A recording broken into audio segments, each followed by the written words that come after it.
Hello and welcome back to the ESA Cup, and we're in the Swiss stage, so a little bit different. And another thing that's different, I'm joined by the one and only Exia to my left, but it's my I don't know that way. Hello, Exia.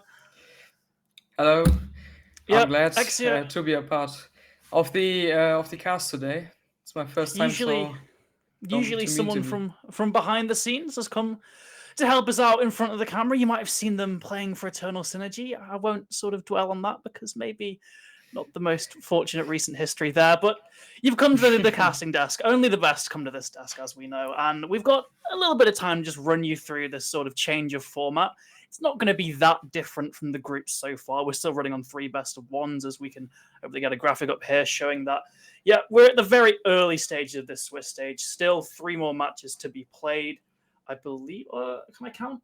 I can't count. There's 6 more matches, I think. I'm just going to stop embarrassing myself. Anyway, you're not going to notice an immediate change straight away. It's only once we get to, I believe, just those elimination matches that are best of threes. Exia, could you correct me if I'm Yeah, wrong? that's correct. So We it's still going to just be. Oh, yeah we just have the elimination matches that are going to be a best of three. Uh, the rest should be best of one if I'm right. Yeah.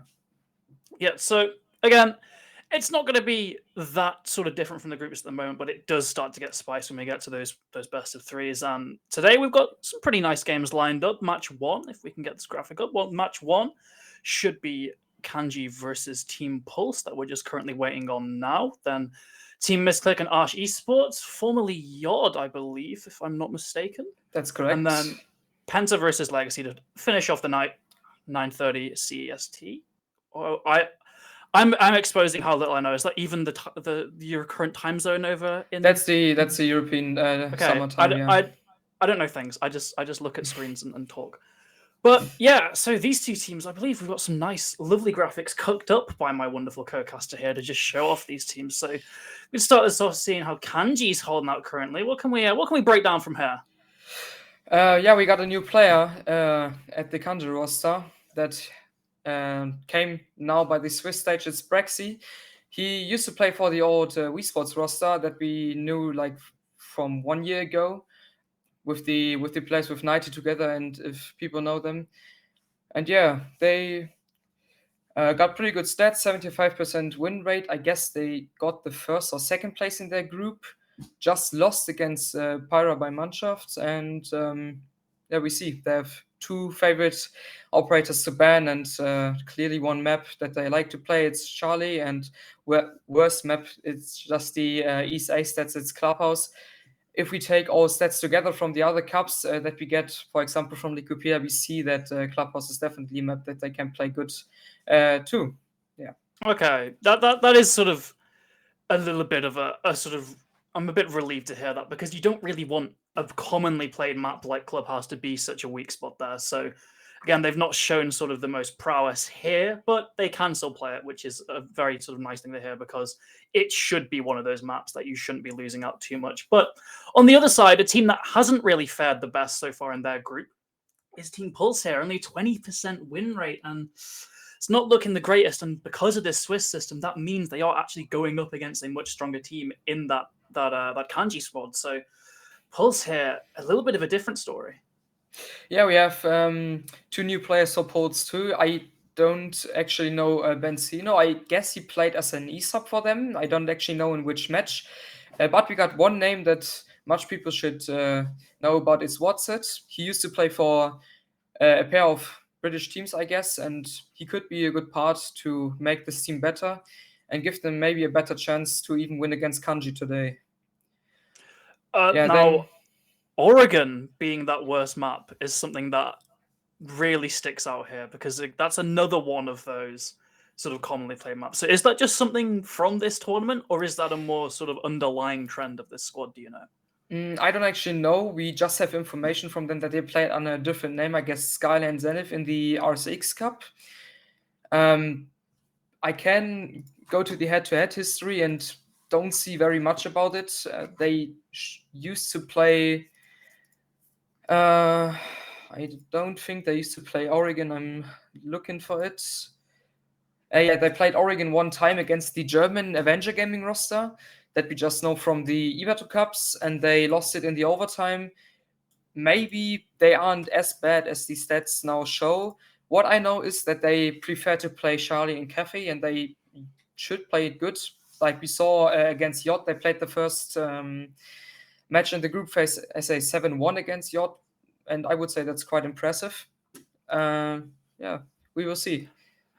Yeah, it's certainly a weakness that could get exposed if they potentially get in that best of 3 situation in the elimination matches. But I believe we now have all 10 people in this lobby. So quickly before we start off, let's just take a look at these map bans as they should be coming up on this screen right now. And uh-oh, it's Clubhouse. So maybe Kanji, they're going to need to prove that they can play this after all, because they don't want to lose this early on. You always want to get these wins in this Swiss stage to make it a much easier job for you.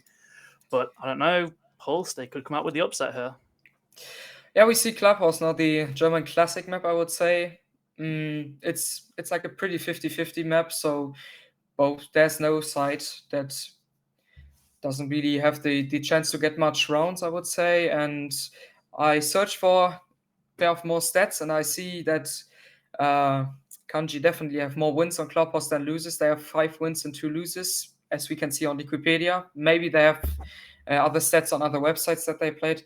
I'm sure it would be a good map. We haven't seen something from Poles on Clubhouse yet, so it could be quite interesting. Yeah, it should hopefully be a close one. Clubhouse, it's one of those maps that every team should be able to bring out to a decent level. But, well, I think we're done rambling. I think we can get this game underway. It's match 1, Pulse versus Kanji on Clubhouse. We'll be right there in just a second.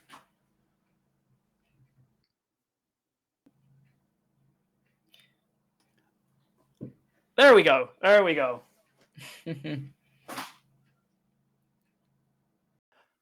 So this is a very pivotal match because this very much does determine sort of a lot in this Swiss stage. You want to get that first match won immediately, get into that higher sort of seeding matches, because then it's a lot easier. You don't want to get caught sort of fighting an uphill battle. So this really is a crucial matchup here going on the club. This first attacking ban here, I would expect something like a Nook. We often see that getting banned, a very powerful operator. So let's see if I'm right here. I'm wrong. It's Hibana, which does make quite a bit of sense. The hatch play is very important throughout Clubhouse, especially on that hard-to-crack basement site. So nothing too out of the ordinary there. Yeah, I actually expected it. We see multiple times that more teams are banning Hibana. Even my team is banning Hibana quite often, because I would say on the console scene it's quite hard to just stay on the Heartbeat gadgets, because you see the console gameplay is pretty much more pretty aggressive, I would say. You have pretty much roam, play with all three stages that you offer on the map, and yeah, we have a Solus ban now. That's quite common, I would say. Monty is cool too. Can't say much about it. Maybe Kanji banned it actually. Maybe Post got a player that plays Monty quite often. I haven't seen it. But Monty is pretty common to play it, especially against the CC side, and sometimes based on 2. So this is a good ban. And last ban is Fenrir. I would say it's one of the best defense operator right now, especially for the meta that we got.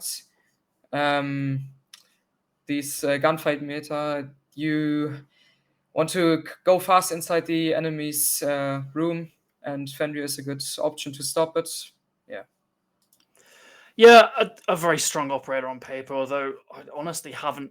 I've seen a lot of missed potential, I'd say, in some matches with it, so not going to be seeing that at all. The Monty ban as well really is aimed at those, I'd imagine, just those very sort of tight corridor places like Tunnel, even like Catwalk. It can be quite a sticking point there, so it will immediately help out the defense, hopefully here on this basement sort of setup here.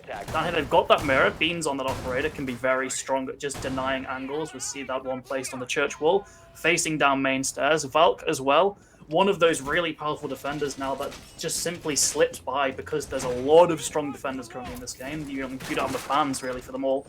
So we will be seeing Dicker on that operator. A lot of intel can be brought through it. Mute as well, just designed to, I'd imagine, just stall out the attack here. There's not really too many walls you can place those on. So I would imagine a lot of them are going to be placed on doorways at the bottom of stairs just to stop drones. And and just reduce as much sort of free intel as possible. Force the attack to work for it, bleed down that clock. That's all you really need to do on a defensive. Yeah, we see Kanji going from the garage and warehouse side, getting a quick opening frag or just knocking down AJ, but I would say it's a safe frag on them, yeah. Opening frag for Kanji on this side. And what I saw, this mirror window in blue, I don't know if you saw it, but it's quite interesting. I never saw it on the right side on the wall. Yeah, don't really think it's quite effective. I can imagine that you can even shoot it from the hatch, like the position where the Valkyrie stands now. Yeah, it's for the stairs, I'd imagine. Just judging from the way Dick is leaning, but you're giving up intel on that pit, so it is a bit interesting there. It might be a gamble that pays off, we don't know, but so far the defense aren't looking great in this round.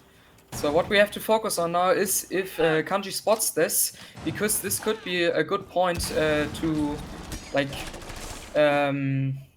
to change their attacking side.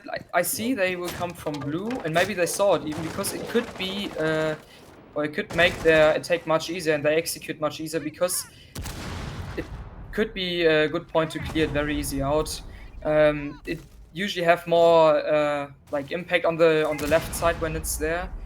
And now you give the enemies more space to enter even faster, like you said in oil pit. We see hatches are going to get opened. They are doing vertical play very good. 120 left. They got the complete room. We see, I guess we see Pulse is completely on site. Yeah, that's quite default. And they still have Valkyrie camps left now. They saw that the mirror windows on the left side. Maybe we got the gunfight from Phasen there. Nah. I guess Daika is his name. Yeah, Daika is staying pretty safe. They're trying to nade him now. Got quite damage on the Jaeger. Heidex spots Daika, doesn't get the kill. Just a bit of damage. Sees the Valkyrie cam. Now we see Daika standing behind the AKs. Next frag from Phasen. 5v3 situation. Daika got quite a good angle. 5v2, lights he first too. Now the gunfight. 4v2, 4v2, 4v1. And we get the plant and the execute. Wonderful play from Kanji, I would say. Definitely choose the right side to execute that. Yeah, it's just a bit of a strange setup there coming up from the defense, and it was made even worse by AJ being such an early pick, because that's half of your nade denial, really. Without him, you can get that wall open with the Ash Charge. You can flush the site with those Candelas. It's sort of a domino effect caused by that unconventional setup and that early death of the Wamai player on the roam. So really, it was just... It was always in Kanji's sort of in the driving seat, I would say, in that round. Even from that first pick, it just opened up a lot of opportunities for them there. We're going to be seeing them running back the basement. Maybe a bit of a different play here. We've not got Mirror. Instead, it looks to be a much bigger focus on the roam. You've got Vigil, an operator that really can only be used for the roam. You've got that Warden as well, 1.5 times scope, one of the few operators that still has that in the game on the defense. So I would likely be seeing Lacy there on the roam as well. AJ maybe not deterred from last round. Even Benzino, you could potentially have 4, even if you're crazy, Dicker as well, 5 potential roamers on the board here. So there's a lot of versatility in this setup here. We're seeing a lot more utility invested in that top floor this time. AJ reinforcing the wall that got him killed last time. So a nice bit of adaptation there from the side of Pulse, but still, there's not much in the way of sort of utility burn. You've got that Jaeger and Wamai, but when it comes to the actual hatches, both of which are soft there, and the stock one is the only one reinforced. There's actually an opening in the bar just to let them escape. It still could potentially allow for the attack to execute very fast, as Heidex, he's already on the catwalk here. Yeah, Heidex is already on catwalk, and we, like you said, we see a quite open roam. That's the opening frag from Heidex against AJ. Good frag from him, definitely. And yeah, we see Kanji is going fast, very fast, and we just have one roamer left, I guess, on main stairs, and one maybe in bathroom. Beans is getting hard damage. And we see Heidex going to continue, gets the second frag on Lightsy, 5v3 situation, and Kanji already cleared the whole building, 2 minutes left, and we see someone is left in Strip Club. Maybe he's a point to get 1 or 2 frags. It's the Vitcho, it's quite hard to drone, but I see Kanji is trying to drone the Vitcho, and they already spotted him, I guess. Yeah, Heidex is holding the flank of him, could be a potential kill. Nah, Beans is getting him, quite good shot, he's knocked down, so it's technically a 4v2 situations. Guess they will clear him out now. Yeah, and I guess they will go on the vertical plane now. They already got the hatch open because I guess the defense played with it. Oh, 4v1. Jäger folds 2, and we now have Daika left on the Valkyrie. Kanji will drawn it out now and then go on a safe frag. Yeah, it's just unwinnable for the Valkyrie here. Dicker could try and get just a couple exit frags, pad the stats, but with those hatches either soft or open, there's so many ways the attack can play this, and so much time as well. That roam just didn't really pay off, thanks mainly to the heroics of Hydex, technically killing 3 down the last, and Dicker just gets taken down by Phazon on the flank. So another dominant round there from Kanji, and once again, it's these early picks, especially the Wamai. It's twice now, an operator with an active gadget that builds up over time, just getting slaughtered immediately. Maybe AJ should just be taking a bit of a backseat in these rounds, getting more of that utility up, just forcing the attack to spend a bit more time, as we're seeing the defense go to a different site, CC and Cash instead being chosen here. So hopefully that will then allow for a bit more success, although historically, not the strongest site anymore. It's become increasingly easier over the updates to get that main wall open in CC, and when that wall's open, it becomes a lot easier to actually attack. So, Kanji, this is really a chance for them to sort of run away with it. 3-0, half of their attacking rounds potentially already won here, if they can just get a good CC attack in this round. Yeah, like you said, CC is not quite the strongest side. I guess it's just a 45 or even 40% win rate for the defenders, so it's quite a hard spot. I'm missing a bit the top side gym. Would be a better pick in my opinion, but we see maybe Post got good strats on it, and we saw in basement. I don't know if you really saw it, but they haven't really prepared anything. Church wasn't reinforced. There were no rotations to Armory, so it was quite obvious that Kanji will win this round if they got a good round clear. They show it now, and now we see the other CC side. And we see Azami playing on Catwalk. We don't see it often. Azami is quite often getting banned. It's now interesting to see how much impact this operator has on the attack. We see they're going to breach quite fast. They're going to do the active bandit. Doesn't have impact on any of the thermite charges. Breach is open now, already on 30 minutes. And we see, Castle's playing from below, trying to get some angles on the breach. And I guess all post players are on site, so it's not quite a hard focus on the roamers for Kanji now, and they just have to focus maybe on the garage. They do need the garage to do an execute, and we got the opening frag for post now. This time it's Beans getting Hydex, the actual top frag from Kanji, and he already hurt someone in logistic. Team kill as well. Juts takes out Phazon there, and still a sort of big unknown in this round is Aljameister, on that Grim. I don't know what the sort of strategy there is. At first, I thought it was an approach towards Garage, get that active live intel on the Azami player, try and catch them out on a peak, but he's all the way in logistics here, and 2 men down. The attack really need to start formulating something, and Beans, he's just completely stuck away with that. Got a freebie there. 2 versus 5 now as Kanji. They're falling here on what should be an easier site to attack. Their strategy really just didn't account for Beans alone on that roam, as now Juts, he's standing up. He wants to take that fight on the Thermite. Diffuser on him as well. It's a big risk if he dies here. And Beans has been on a storm so far, so this could potentially be the thing that truly sort of seals the end for Kanji. Juts just looks away as Beans swings, and Beans now has case control. 1 versus 5. It's all on gold. Can he perform a miracle? Yeah, we now saw a good round, especially from Beans. He has done quite a good job against Kanji, done 3 kills, and that's very good. We saw Kanji focused on the cash side, so maybe they wanted to go for a cash blend and not going from a garage because they saw their Azami. It's 2-1 now, and maybe Kanji now underestimated a bit the post team, because I saw Grim, and my opinion on Grim is not very good. He's not a good operator in my opinion.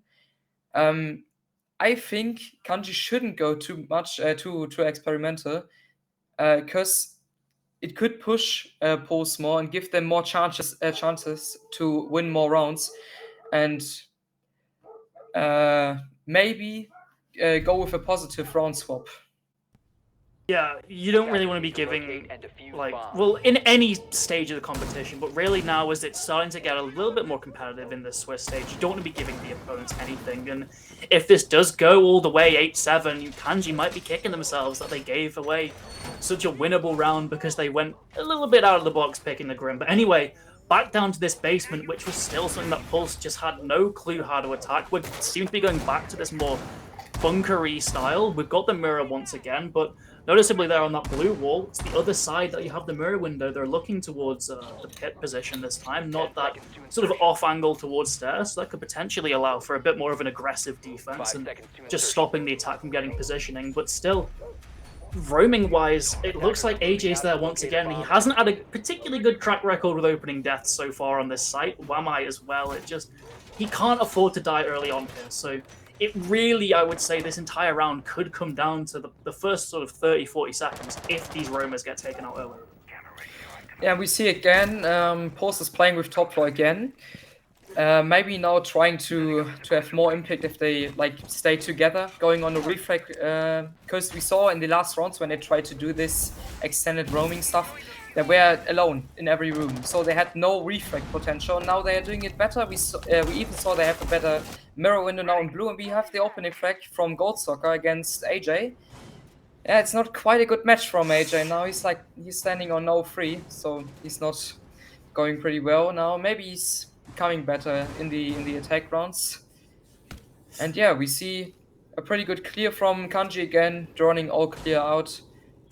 And I guess, is there still one roamer from Pulse? I just saw 3 people on site. Ayomeister's already pushing on main stairs, getting the frag on Benzino, and it's now a 5v3 situation. We just cleared all roamers, I guess, and now it's just time for Kanji to go on vertical play and just open the hatches, and then we will see where they're going to execute. Yeah, and again, I don't really want to point fingers, but AJ on that Wamai, he can't have used all that utility. He just wasn't alive long enough, and it looks to be one of those sort of spammy executes here. You've got that Yin, you've got nades as well to clear up positions.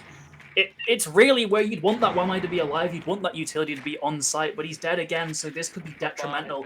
Could become a very easy execute, as the defense here are already 2 men down. There's just a wealth of utility. Kanji, Hydex even, hasn't used a single nade this round, and they've already cleared the entire roam, so there's going to be a lot of pressure on these anchors.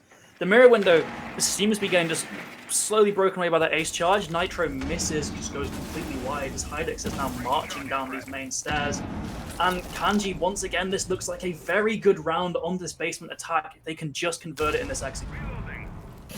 Yeah, we now see Faison is backstepping from oil put, so they are trying to go from 3 sides, I guess. Main stairs, main stairs, motor hatch, and blue.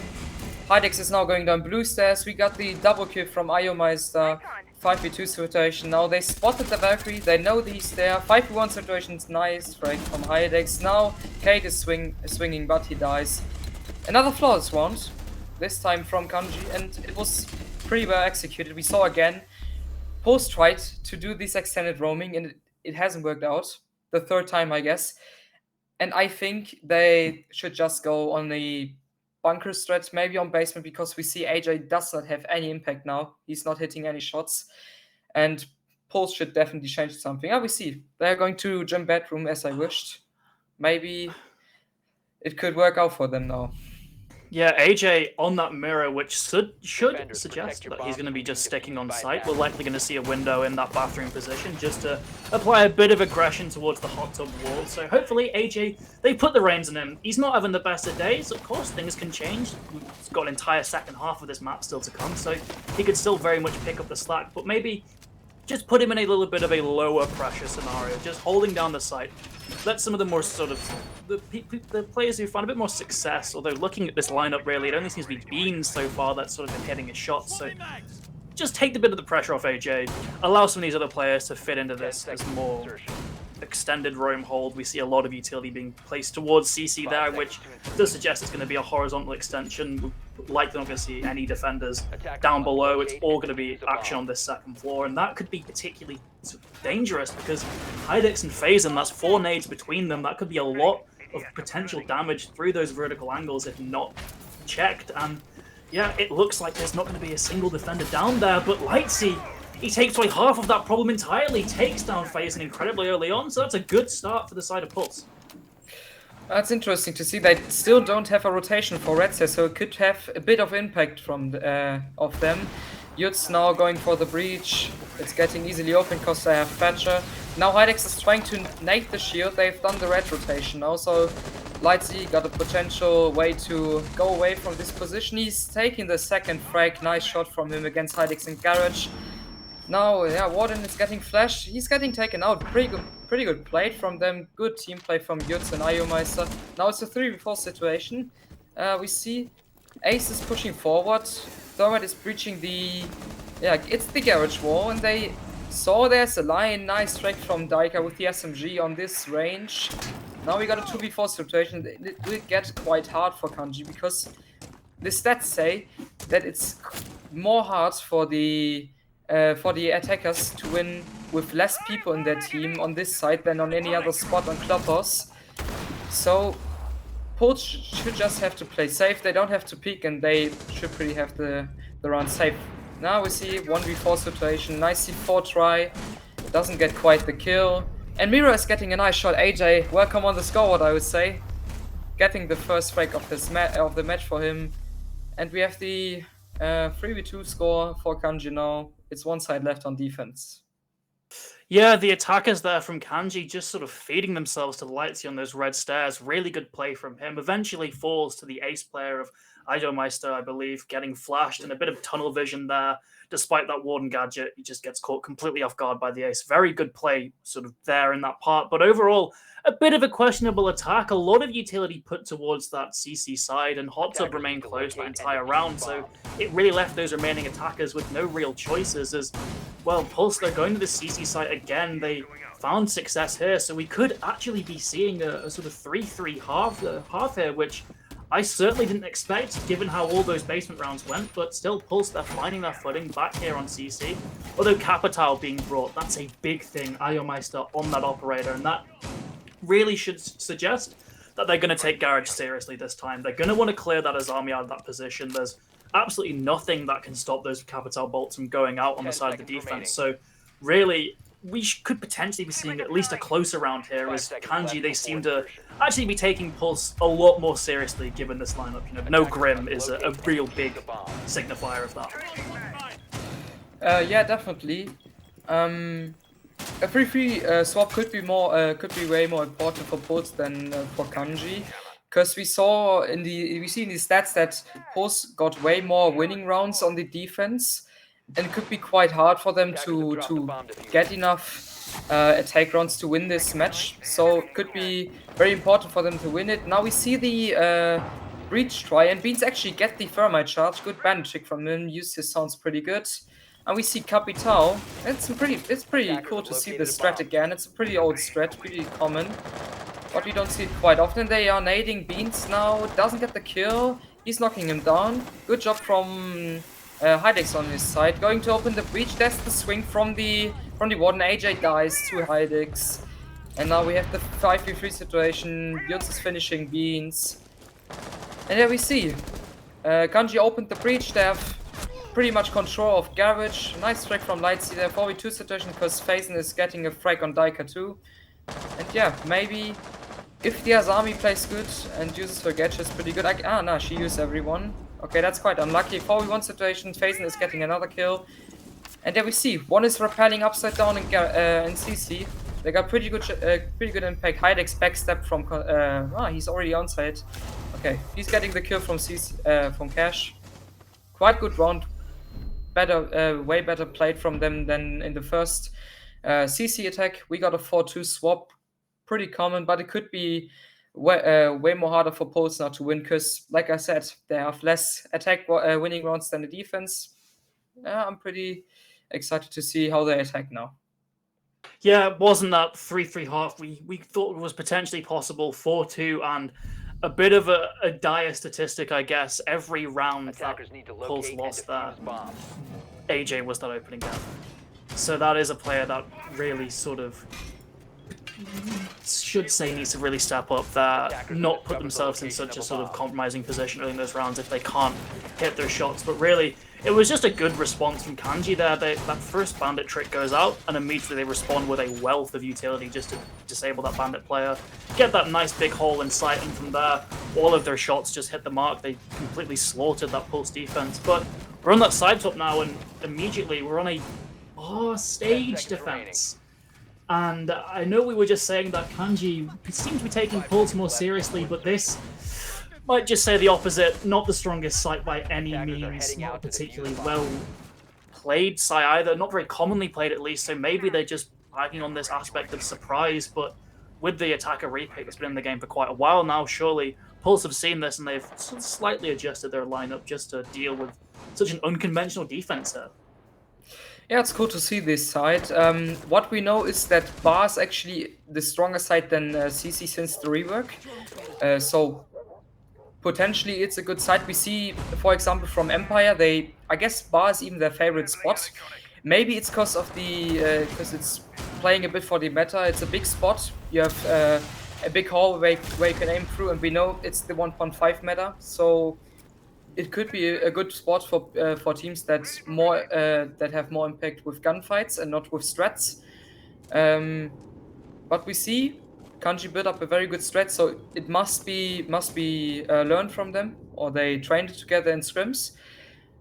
And yeah, we see Pulse is going from the strip club side now, trying to. They actually opened the breach in Jacuzzi, I guess, and. Yeah, Beans is holding the windows from the strip club, and yeah, we see they're playing with 3 people in top floor, I guess. Quite damage for Hyadex from the Thatcher, I guess, and yeah, it's a good start for Pulse because they opened the breach pretty fast. Now we have 130 left, and we know this spot is the spot where you need much vertical play to clear the people on site, and if you don't have enough time, you have more people to deny the plant. And we also have the Echo with 2 drones left, so maybe this could be not enough time for Pulse to execute. Yeah, Pulse, there's a big sort of stark contrast between the Pulse and Kanji attacks. Pulse are very sort of careful here, playing a lot from the outside, just droning out everything, and it's left them with less than a minute just to sort of make any kind of presence known on site, or above for that matter. There's still 3 men outside on that Jacuzzi balcony. The time just isn't going to accommodate for that. A 4th on the roof. The only player in the building is in Strip Club. 40 seconds remaining. Kanji, they could just wait here. They could win by doing absolutely nothing as Hydix gets 1 5 versus 4 as Beans has finally made his way through. But he's still got to deal with Hydix in the gym on this mute. He crawls his way into bathroom here. Potentially could catch the mute up, but never mind. He's on top main, and Alomeister gets rid of Benzino, so still 5 versus 3. Kanji thoroughly in control here as so much time seemed to have been wasted by the side of Pulse. Hydix just gets Beans completely off guard, then whiffs his remaining shots through that patch. 10 and 4 for the guy there. 11 and 4 as he takes down Lightsey. He's finally shut down. Triple on the round. It's all up to AJ, that player we wanted to see more of. He gets 1, but with less than 3 seconds remaining, there's just simply no way he can win this. And a very dominant first defense from the side of Kanji on quite a weak site as well.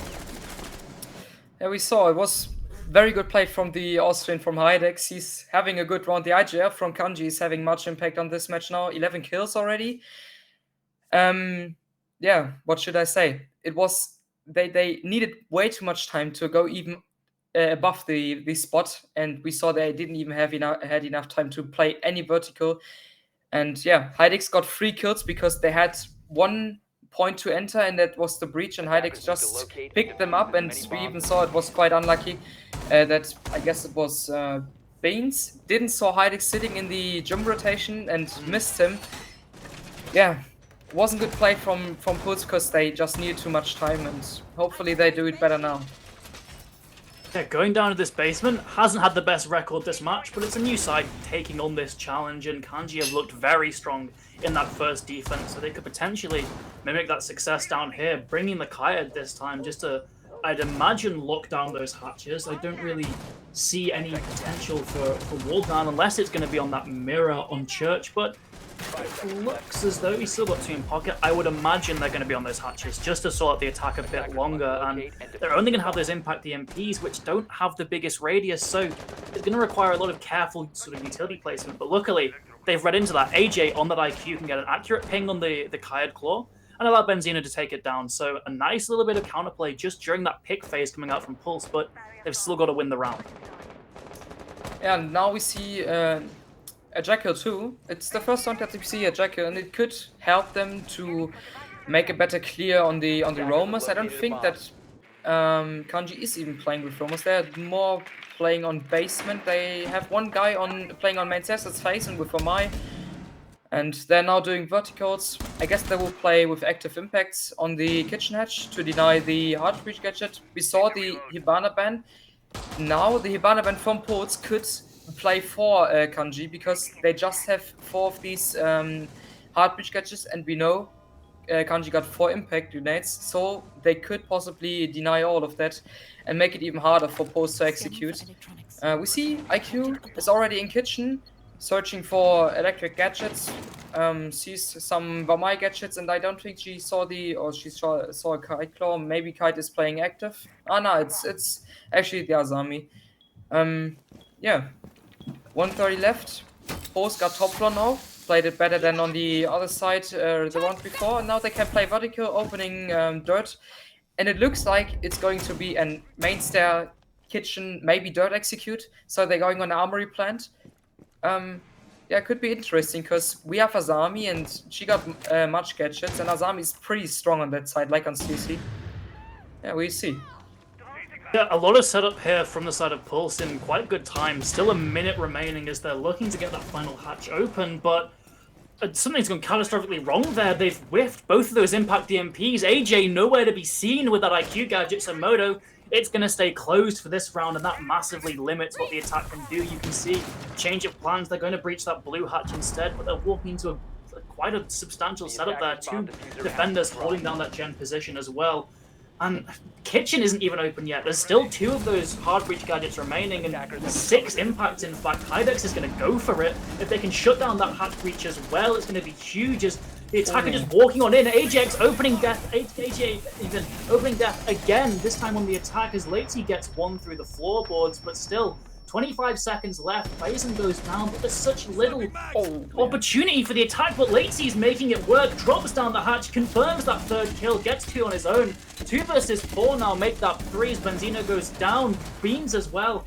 Kanji are making this close, but they should win this. Just he's trapped in Moto now, but Latesy is going to do it all on his own. Takes down Gold. It's a 1 versus 3 for Judge, but can he just survive? Not even. The Feast is going down. He has to get kills here. Dick is planting it. Is he going to stick it? It's stuck. 2 versus 1 now, and Jutz is severely on the back foot. Pistol out, has to reload that TCSG, and Latesy, the hero of that round, makes that round winnable. I don't even know how he did it. Kanji should have won that 9 times out of 10, but Latesy, he's just magic. The magic touch on that AR. My God. Yeah, we saw Latesy opened the hatch like when 20 seconds were left, and we saw definitely Hydex wasn't prepared for it. So he hadn't enough time to impact trick it, and Latesy did it good. He aimed on the host that he got in the ground when Hydex tried to impact trick it and got an easy kill on Hydex. And yeah, after that, it was just gunfights, and we saw Pulse won the gunfights now in this round. It was a fast execute. Kanji was definitely not prepared for it, and we saw the mirror. I guess it was Sports Soccer 2. Now on the last round, she hadn't even checked that he was in church, so they had no information on it. Maybe a bit of luck for Pulse, but at the end it was quite good executed, and even worse played from Kanji there.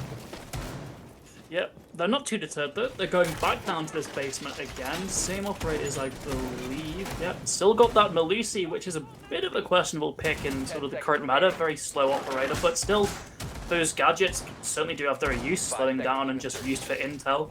But again, it looks like we aren't going to see a very strong roaming presence here, which, to be fair, is what sort of cost Pulse a lot of their defenses here. But still, it's nice just to slow down the attack a bit, as right now it seems like just phasing up here, and even then he might be fishing for drones, just getting a little bit of damage on that drone economy early on, as now he's gone all the way back down to sight. So Kanji, they are really just giving this whole map away for free. They're very confident in their setup here, but that confidence seemed to have been a little bit misplaced last round, and they could potentially repeat those same mistakes. Yeah, and we see they're going from the top floor again now. And we have AJ entering in construction, pretty fast entering, so they pretty much knew already that it's clear.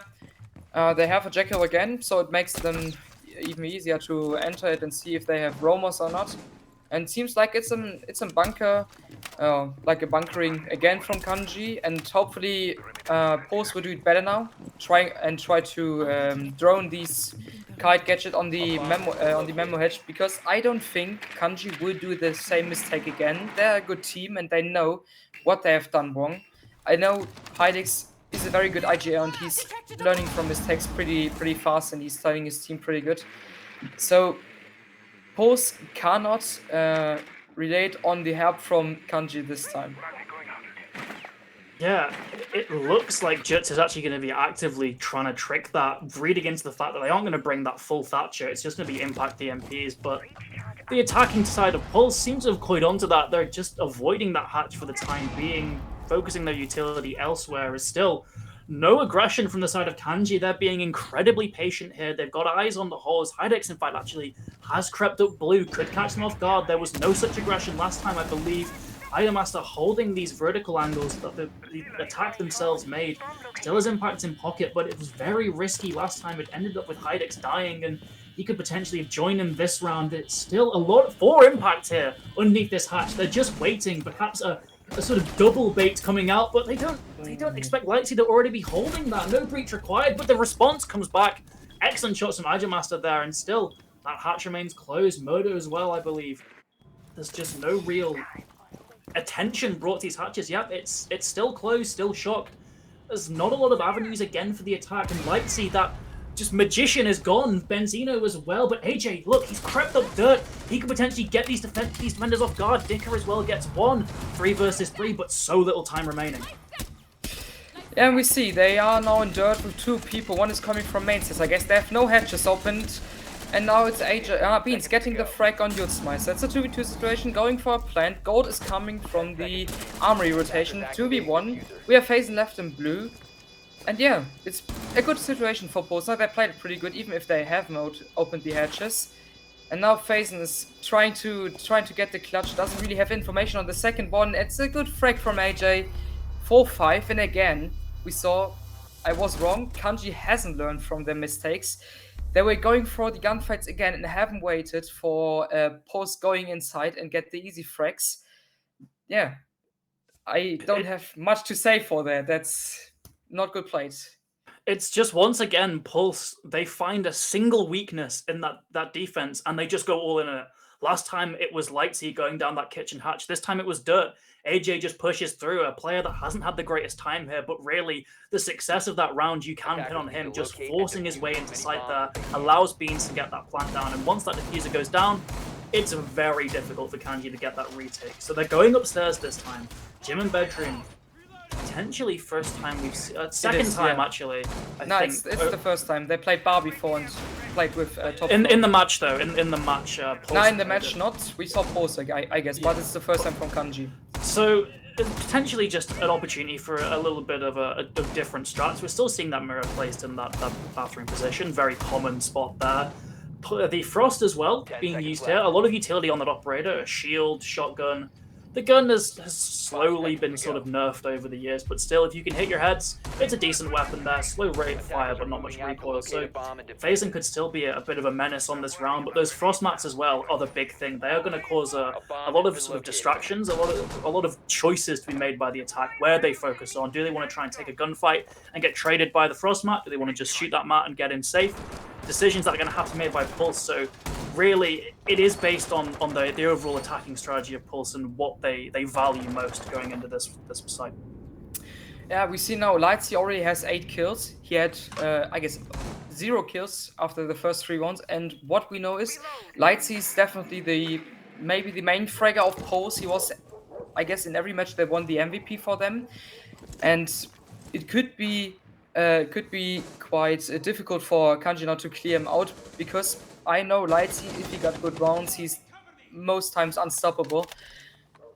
We see Lightsy's going from below now, maybe going for the vertical nades in cash, I guess. But I see Kanji's not really playing with someone in cash, just on red stairs. It's phasing with Frost and Ayumasa. I guess he's trying to do an active bandit. Benzinho already pushed forward on the garage, saw that the catwalk window is closed with Castle. And Beans now opening the construction hatch. Ayumeister missed it. He wanted to trick it, but he was too late. Now peeking out of the windows. 130 left. Opening frag for Lightsy. Now the vertical nade. It worked out for them. Yeah, it looked like potentially a bit of a body block there caused that bandit trick to fail. He got a little bit caught in Hydex. I don't know if the timing was on his side anyway. It was a bit of a delayed response, but either way, Hydex, another loose end shut down, this time by Dicker, and they're slowly making this control on that second floor. Lightsy still holding the hatch, but it's actually phasing, gets taken down by Beans. Response on the Dicker by Juts. Still over a minute left. So much time for the attack to formulate this final execute, but it looks like Beans just rushed right in onto that top main position, past Pirate, now going to that master bedroom door, coming back, could potentially meet the C4, but just dodges away. My bad, it was actually AJ, gets 2 on the round. He's really having a resurgence in this match. This player that started off so slow, he's really heating up, and that is something that Kanji can't allow to keep happening. Yeah, we see that the attack is definitely better now in this match. It has more impact, and now I'm glad to see it, a tactical timeout. We don't see it very often on console. It's cool to see teams using it. Now I think it's Hydex talking with his team, trying to get information what hasn't worked out and now do it better. I'm quite interested which spot they would take. I could maybe imagine they would take bar again. They won it and won it pretty clear.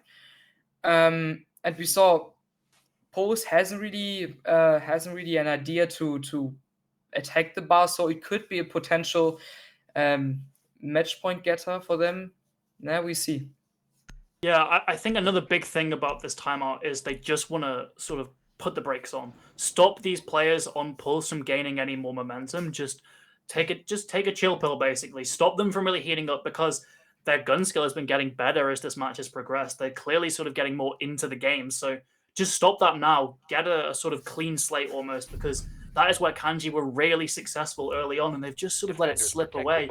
We are going to be seeing that bar stage, as you said. It was an attack that Pulse looked, quite frankly, just clueless and lost on, but that was mainly just due to a lack of action by that side, and with this newfound confidence, we could see a lot quicker of an offense. We're not going to be seeing, 4 men outside for 2 minutes. So Kanji, they've gone to this sort of statistically weaker but more of a comfort pick, and that could potentially sort of not really work out for them if Pulse have learned from that first attack and they've got this newfound confidence. They could really just punch a hole straight through this setup. Yeah, we see now they're playing bar, like I said. Quite expected, because it was maybe the best defense round Kanji played. I guess Pulse won any different round than or any other round than the bar attack. And hopefully we see Pulse now coming from 2 sides, because we saw it clearly hasn't worked out to go from 1 breach. Yeah, we see Gold is going again for the Echo Vision. It's a pretty good spot for Echo. And we see Beans going for the Jacuzzi breach first. Yeah, Dokebi is going from the garage side, so maybe they're going from this side too, because we see Dokebi got EMP gadgets too. We see Lightsy already working with the Frost drones, maybe trying to open the castle barricades already and get the shields on site. And we see they spotted the guy in logistic, and maybe they could potentially go down in kitchen and play vertical against him. But I see the Ash is outside on the windows, trying to hold potential peeks from Kanji there. She saw someone open it, and now it's getting droned by one of the Pulse sides. Yeah, and they're doing it better. They go from more sides now and trying to get more impact on Kanji than they've done on the last bar attack. So maybe it could work out for them now. Yeah, they're really just trying to pinch these roamers upstairs. A bit of intel goes out onto AJ. I'm not sure if anyone can act upon it. He's quite vulnerable on drones, but it's just too big of a risk jumping out there. Still, these Kanji defenders so far haven't really been pushed around upstairs. Hydex is still quite comfortable just playing this bathroom position. No window this time like in the previous defense, but still a line of sight I believe he can hold, but just turns away as Benzino takes down Juts.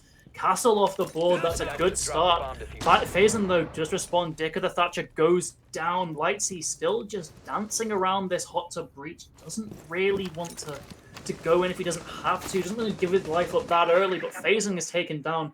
That could really be the sort of cue to just get going, keep the ball rolling. There's Beans, he's charged all the way in, has a bit of a messy gunfight with Gold, and ends up losing it in fact. Just dancing around that deployable shield as the Echo, bearing 9 in hand, takes down another 4 versus 2. It was such a good start, but Pulse, they just haven't managed to keep the success going. Kanji have still got such a solid presence above, and it's all on AJ. This player with such a slow start, but such a good resurgence in this 1 versus 4, and I just don't think he can get it done. 1 versus 3, but Ironmeister takes him down, and finally, Kanji got another defense on the board. And yeah, we saw they had a good start. They made it much better than on the first bar attack, but at the end we saw they didn't play really good out. They were going for the 1v1 gunfights and they had no refrag potential. We saw that the Dokkaebi, I guess, was the second frag get it by Gold Soccer easily with the SMG, and yeah, then it was 2v4 and nearly unwinnable for Pulse. They had a good start. They had, I guess, a technically 3v4 situation because Phazon was knocked with Omai. Maybe they should have gone all from top floor and not 2 from below and 2 from top floor. It could have gave them more reflect potential, and I guess they used just 1 thermite charge. In my opinion, if you want to execute on this bomb site, you need to use both thermite charges. It's once the top floor breach and second the stock breach, or you need to open the castle on Billiard to go there inside, because all other doorways or all other hallways are way too small to enter safely, and you have not enough hallways or doorways to go inside the room. Now we now see a basement. 5 seconds to insertion. Same operator says, usually. Yeah, once again, the Wamai out on the roam. AJ didn't have a great time with it. See if Phazon can maybe get a bit more done. This utility, it's so important, and you're looking down the barrel of a Ying, so that's a lot of sort of gadgets you can throw down. So you want as much anti-nade stuff as you can get. And without a Jaeger, it's all on Phazon here. You don't want an early death. Honestly, in this setup, you wouldn't really want him to be roaming, but hey ho, we're at that stage now. Phazon, you just need to stick with that other roamer on that top floor. He's actually getting very aggressive, just peeking out that main stairs window as he eventually seems to be retreating back to site. So that's a good decision made there. Get that utility down, stop any kind of sort of cheesy Ying plays of just rushing into site. Use that utility that you have, because Wamai is such a strong operator, and honestly, it seems like the defenders haven't really taken the most of that yet during this matchup. Hydex, another aggressive player, just sat in oil pit, holds his fire, but decides to go for the kill and misses completely. Lightsy takes him down as well. The ultimate embarrassment there, takes down the pit player. And now this could be the signal to get in fast. We've got a player going down blue stairs. That's AJ. Lightsy as well in the pit. Beans potentially in tunnel there. They're sort of banging on the doors of the site incredibly quickly. AJ punches that window, gets another, gets 2. 2 versus 5 now. Gold and Juts versus the world. Juts throws that nitro cell to the tunnel door, but gets nothing with it really. AJ eventually, his reign of terror is ended as Gold picks up that 1 kill, but there's another right there to get that trade. 1 versus 4. And it looks like things are going to be going to overtime. Juts can't pull out the 1 versus 4, gets 1, but shut down by Dicker, and we're going to overtime. And I was saying earlier, that 1 round that Kanji sort of lost with that Grim pick, they might really be regretting that now. They would definitely will, and I'm actually a bit like I wouldn't have expected that Pulse have the mentality to get it even in the overtime, and I think this could be maybe a mental breaker for Kanji now, because they saw that they clearly had some rounds where they throw it through the like win away, and yeah, we saw it was quite a fast execute, not like in the other rounds. They haven't really gone for the hedge breach or something like that. They've gone from 2 sides. I guess it was oil pit and dirt, and we saw the Ying had very much impact. They got 3 fast kills. It was a 2v5 situation, and it wasn't even like they weren't even near to get it even clutched, Kanji. So maybe the bar attack, now they have to overthink it again, get the small mistakes post-set, and then they have the match point actually.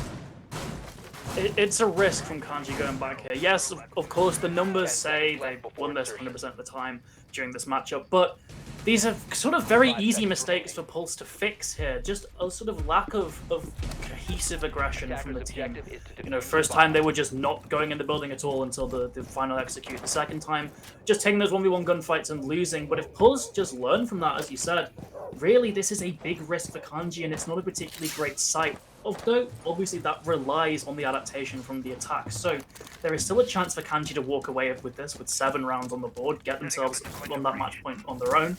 But Beans this time, it looks like there's going to be immediately a much more split aggression. That CC wall gets breached. Beans is looking to breach that construction single as well on that thermite, waiting for potentially assistance from the Dekaibi or just a bit of uh-oh. Oh no. Faison gets that bandit trick, surely just a single panel, and yep, that's one of those breaches down, and suddenly your split aggression takes a hit. You know, to make a decision, do you want to use an ace charge there? Do you want to use your thermite charge? There's still this jacuzzi wall that you have to deal with. So many decisions have to be made by Pulse here. As Kanji, you have to do comparatively little. Just hold your positions, don't get too aggressive, and a minute has already been wiped off the board.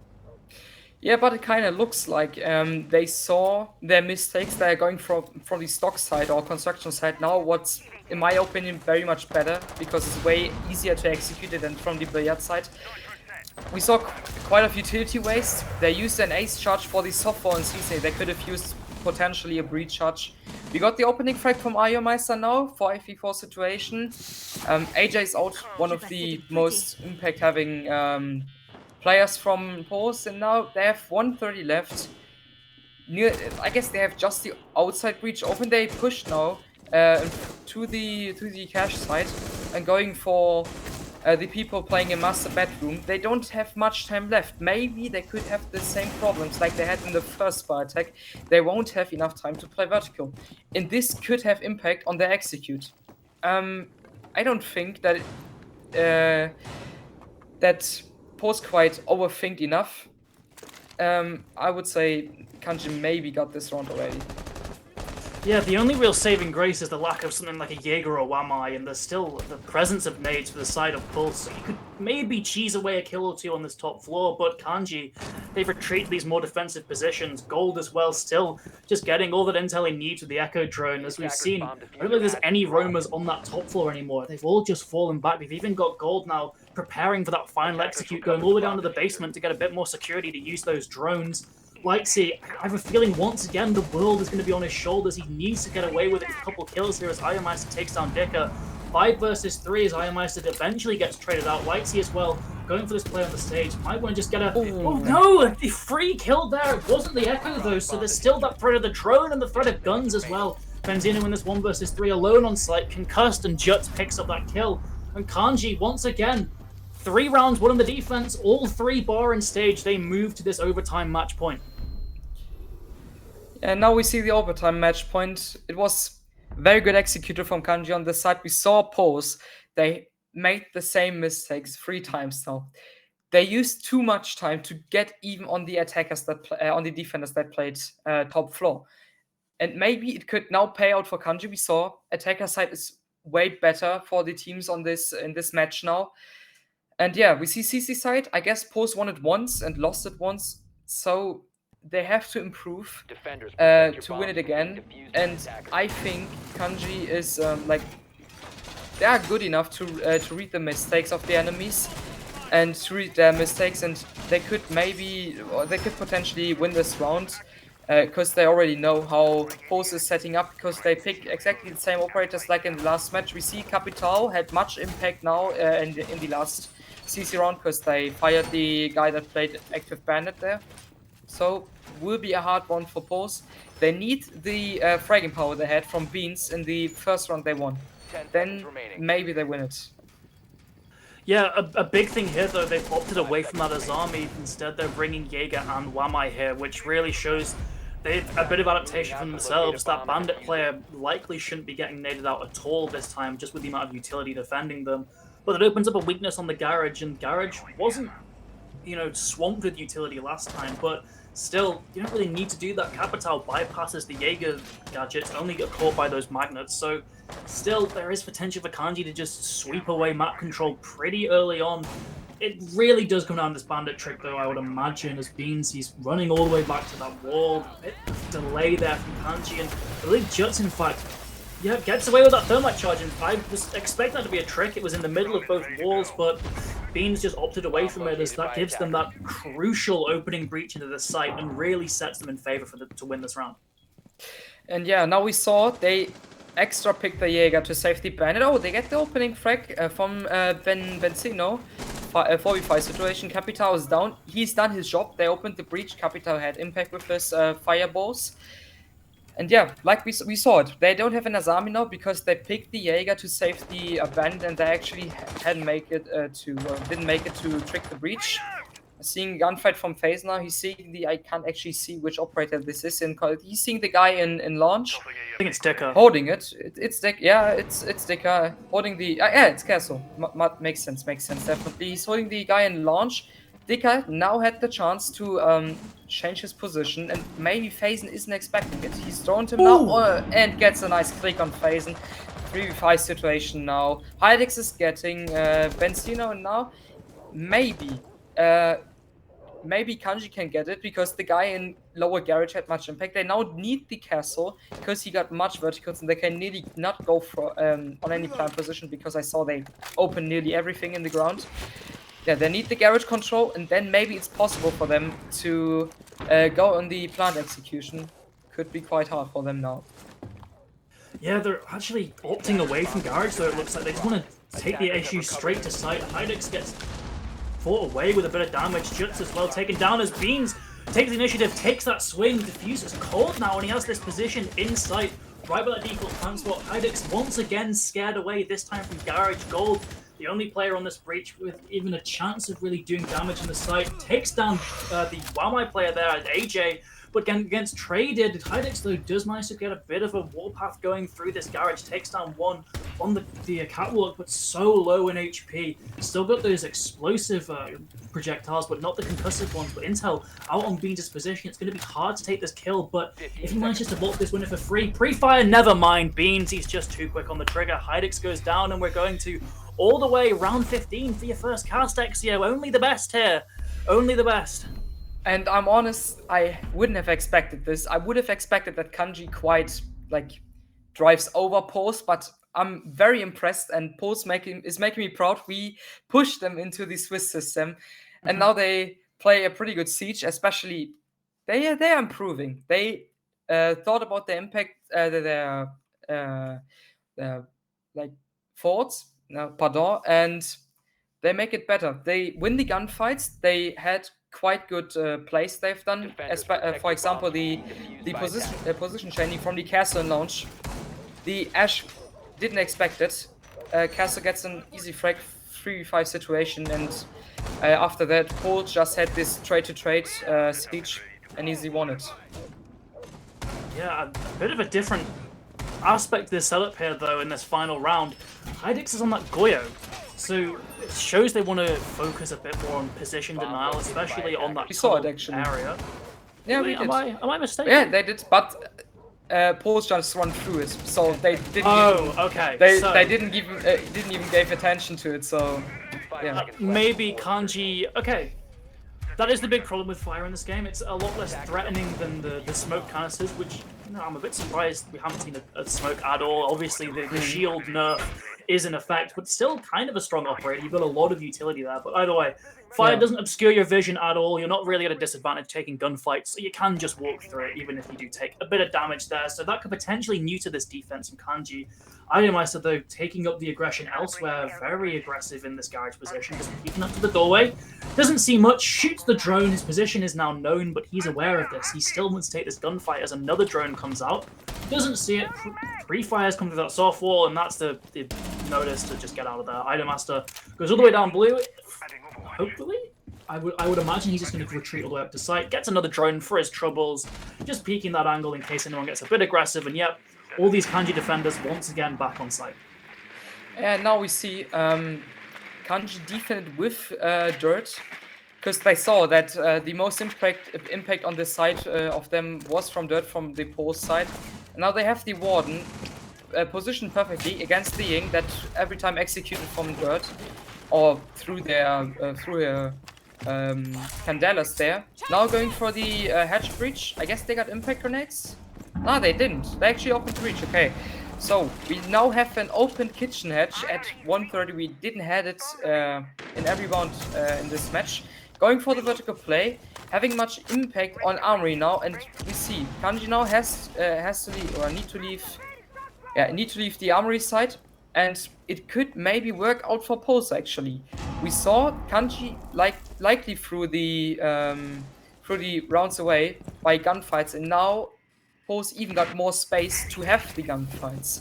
It could have much impact on them. Maybe we see a fast execute now again with Ying. Big thing there, though, it seemed like Kanji's Hydix does go down to beans. It seemed like Kanji were just so afraid of that phantom pressure of late seed. He wasn't even in kitchen, but they didn't even want to attempt that impact trick because they had always been caught out on it previously. And so you see the effect of these previous rounds, the pressure especially just building on Kanji here. They take the opening death now, 4 versus 5. The trade comes out though, Benzino taken down as Beans in fact is on a minute amount of health, a single pixel and he gets taken down, but the drop has already come through. The Goyo potentially getting a bit of value there, stops the plant as AJ comes storming in on the Nook. Plant reattempted by Dicker there, 3 versus 3 as the defense aren't fully caught into it. You can see him through the shelves, but no, Gold just misses out, the plant goes down and with a player above, I think Pulse might have just won this. They need to retake this kitchen position. Juts, it's going to be his mission. He marches up main stairs, pre-firing all these angles as Faison tries to get a bit of work down below. He has to win this fight in kitchen. If Juts doesn't win this gunfight, the round is surely over for Kanji. He's so scared. He knows it. The pressure's getting to him. He peeks out and dies. Down 1 versus 2 now for Faison, who still hasn't even managed to deal with this player down below. It's Dicker and Lightsey. The hero throughout all of this match for the side of Pulse gets 2 to finish it off. And an upset win for Pulse. Send Kanji down to that lower seeded matchup. I don't know what to say. It was perfectly executed from the Pulse side. They opened the hatches immediately, had 130 minutes left to play vertical, had much impact. They got the frag on the dirt side. It was perfectly played, and in the end, it was definitely deserved to win, a deserved win for Pulse. Yeah, and they just learned from it, really. They really heated up throughout that match. They learned from their mistakes, with the exception of that elusive bar site, which they just seem to just not be able to crack. But aside from that, Pulse really stepped up in that second half of the match, and they just left Kanji bewildered, it seemed. They had that one trick of bar, as I said, on that defense, but aside from that, Pulse just ran away with it on their attacks, and they get to that higher seeded matchup and 1 step closer to playoffs.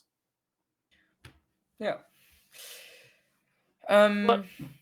Pulse, from my side, you made me proud, and I'm very excited to see more from them. Like I said, I didn't expect it, and we had one guy from the ESA team, it was Ohotnex, that predicted for them.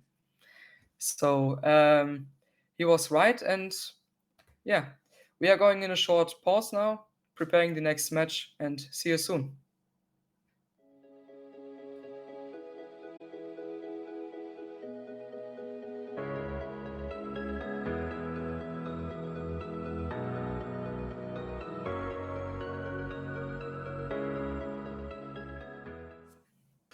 Hello, and welcome to the most intense best of 1 round you may ever see. We're on 7-7 here. It was an 8-7 win to Pulse, but it was a bit of a protest due to some skin issues. Someone had a bit of some forbidden headgears were being worn there, so we're replaying it. Competitive integrity, blah, blah, blah. You're going to be seeing a basement defense again, so here we go.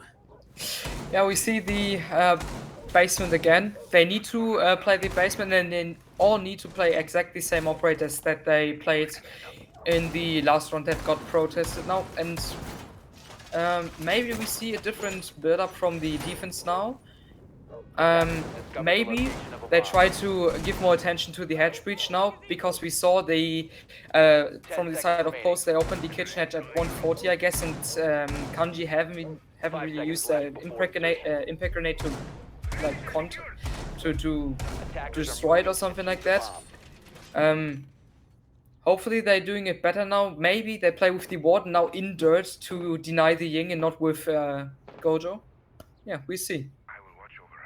Yeah, it was quite a fast attack last time, which was a bit different for sort of these defenses we've seen. Pulse, really, they were quite a slow attacking side that really hit their shots when it mattered, but in that final round they were very quick to gain positions, quick to gain access through hatches. And once again, it seems like there isn't going to be much of a roaming presence from Kanji here at all. People just flicking through cams, but aside from that, 4 men in that basement, another one in the tunnel as well.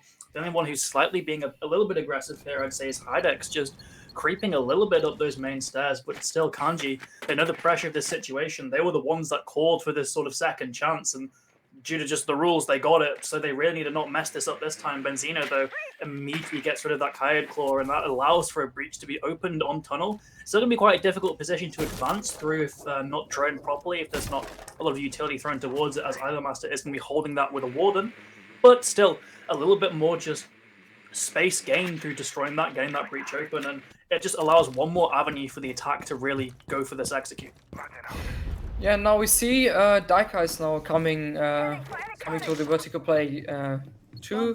They got the top floor completely cleared, and they now have 130 left to play with the vertical play. We see Hydex is playing aggressive on main stairs. Maybe they should try to open the hatch. Now they have a Kite Claw on it. They opened the Memo hatch. Maybe they go for a different execute now. Could be a church planned for sure, but if they get the Armory hatch opened, I'm pretty sure they will do an Armory execute again, because they got the Ying, and Ying has much impact, especially when Iomice is on the wrong position, then it could fire them up. Oh, nearly a kill from Beans against Yutz. Yutz had a bit of luck. Yeah. Yeah, this motor hatch, though, open once again. There's a lot of pressure just building around here, with that Ying just waiting, really, as we enter that last 60 seconds. Lightsey has been so good through these vertical angles, but the hatch is already open, so there's no chance he can bait out one of those impact-tricking defenders. Phazon, though, goes very low, and he's in such a compromising position in that sort of corridor towards pit. As AJ's dropped down the moto hatch, he can potentially try and just get 1 or 2 kills here. There's a lot of defenders in very close proximity, but it's Benzino who finally finishes off Phazon. And the attack, the execute even is coming thick and fast. Ticker gets 1, Hydex responds up, Beans and Lightsey in 1 versus 4. It's another attempt, but it seems like the same result as Kanji look to be on the losing side of this matchup for the second time today. It's all on Hydex in blue. A bit of nice trigger discipline there. Gets down AJ, but still so many attackers all charging towards him. Beans gets that final kill, and Kanji take their second L of the day. Yeah, we saw. Pause even made a better execute now. They didn't give Kanji didn't give attention again on the kitchen edge. They have an impact trick that, yeah, was even better played from Pose than in the last round they usually won when they got protested. Yeah. Now we got it confirmed. Hopefully they don't have a skin on again, so we won't see a protest again. Yeah, yeah. And if you want any more sort of post-match breakdown, just go onto ESA Cup channel, go onto past broadcasts, go onto this one, just go back like 5 minutes. We went through all that before that, so we're gonna go into another break. We will have a different matchup after this one, though. I believe it's gonna be Misclick versus Arsh, who were previously Yod. So stay right there. Will only be a brief amount of time, but yeah, just short break.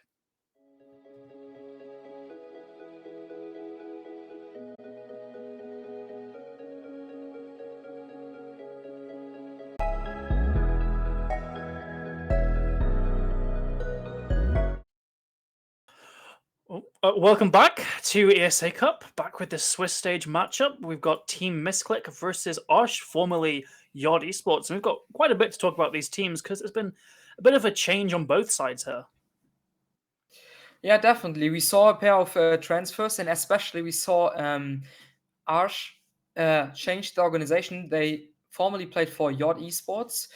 Yeah, the French roster changed the organization. I guess it's an org from an French caster or streamer, pretty known. He casted RSX, so we know them. And yeah, here we got the Arsh roster, pretty known names. They played already a pair of Discord Cups. We know even that they even played ESA, if I'm not wrong. Yeah. For example, we have Chen. He's the or Cengiz, he's the team captain, and Snow, Scrim, those are known players. But we have 2 new players. I personally don't know them. It's, I guess, Yamzi and Rixte or something like that. Yeah, and we see Ash, they had an okay group stage. They have a 40% win rate.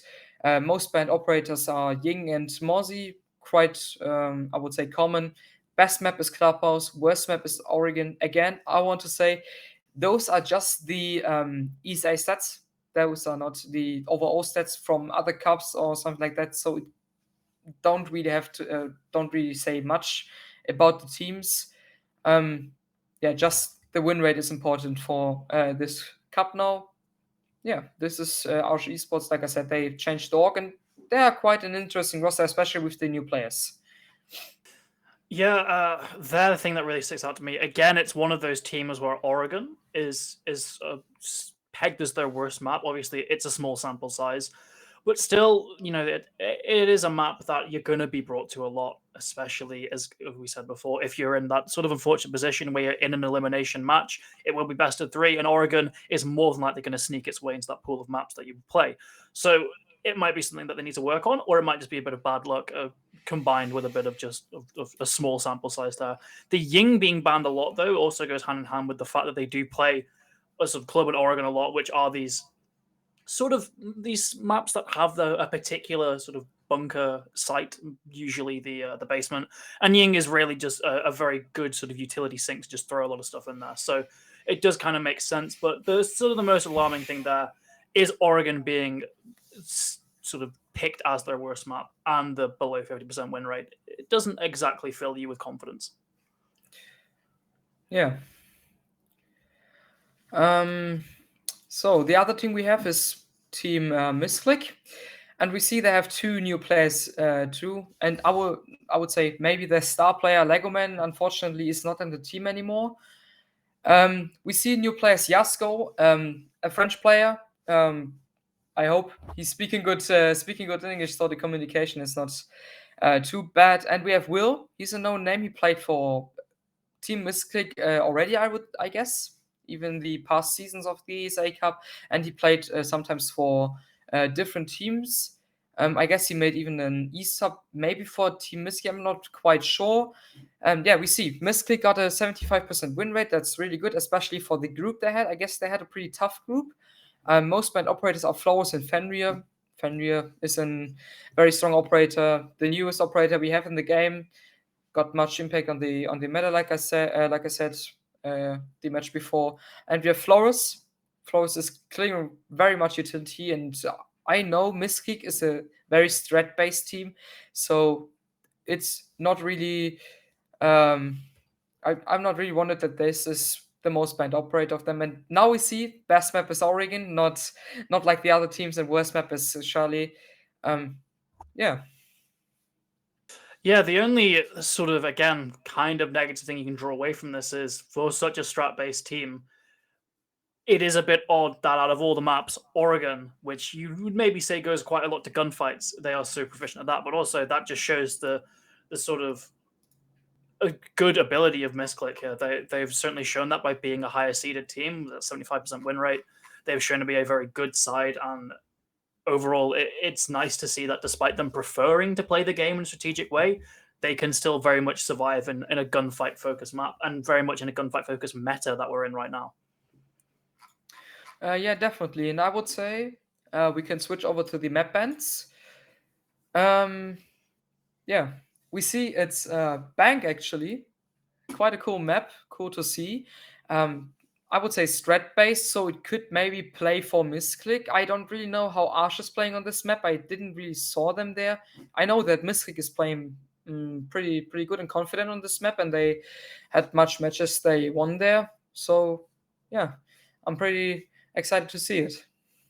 Yeah, it's going to certainly test the abilities of both teams to roam clear. It's a very large map, a lot of just floor space there, and that does tend to fit more into teams that play strategically because they would be likely better at time management if they play that way. So this could really be a very sort of favorable ground for Misclick here. But at the same time, we are in such an aggressive meta that if Ash just come out swinging, they get a couple of good opening frags each round, then Misclick could really be on the back foot here. So it's certainly by no means sort of neutral ground for both teams. It does favor Misclick, but your Arsha's still very much in it. Yeah, definitely. Especially because Legoman left. Misclick lost very much firing power.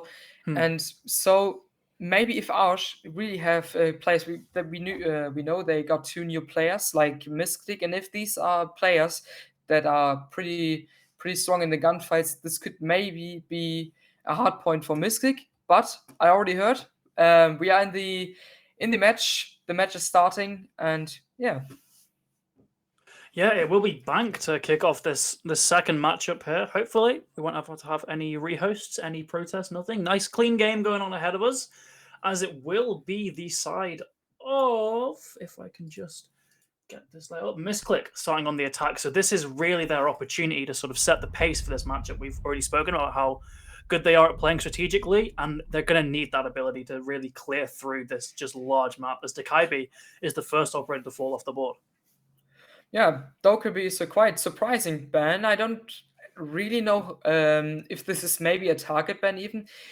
We know Misclick is a very strategy-based team, and they use very much operators. We see often that they play operators that are not often very used, but they use it pretty good. Ying is the second operator banned by Misclick. Maybe it's because they want to avoid this gunfight meta that Arsh is maybe playing. Maybe they analyzed it. I can remember that Arsh played Ying in the group stage, if I'm not wrong, and we see Solus, the Misclick. Like I said again, they are a pretty strategy-based team, and they just want to avoid that their drones are getting cleared out fast. Yeah, last ban will be the Aruni. I think maybe it's maybe those are for target bans. It's not quite common that we see these bans. Yeah. Yeah, I think that Takaibi especially is just focused on purely slowing down the pace of the roam clear, because it forces you to be a bit more active with that utility, actually see people with the drones rather than just hear them. The Aruni, though, that is a very sort of strange pick there. It's an operator that, although certainly powerful, you have that DMR on the defense particularly. You have the ability to make those large rotates. The gates as well are just good for burning util. It's not something that I would say is a core part of a bank defense, or of any defense that matters. So it very much must be a counter pick. There's just no other real explanation, I would say, that either the only place I could see that working is playing that long angle from Garage, but that's only one site on the map, so to waste an entire ban on just dealing with a single element of a basement defense, it would seem like a bit of a waste. And we see now the play with the mirror. Mirror has much impact on the map, especially when you're not having quite the operators to counter it perfectly. We don't see a Twitch, and we don't have a Ying. Ying got smokes, got these Candelas that have much impact, especially when you want to execute on basement. Yeah, we see quite common operators on the side of Misclick. It's Thermite and Hibana for the breaches. Then we got Solo on Ash. We got a Lion, good for the executes.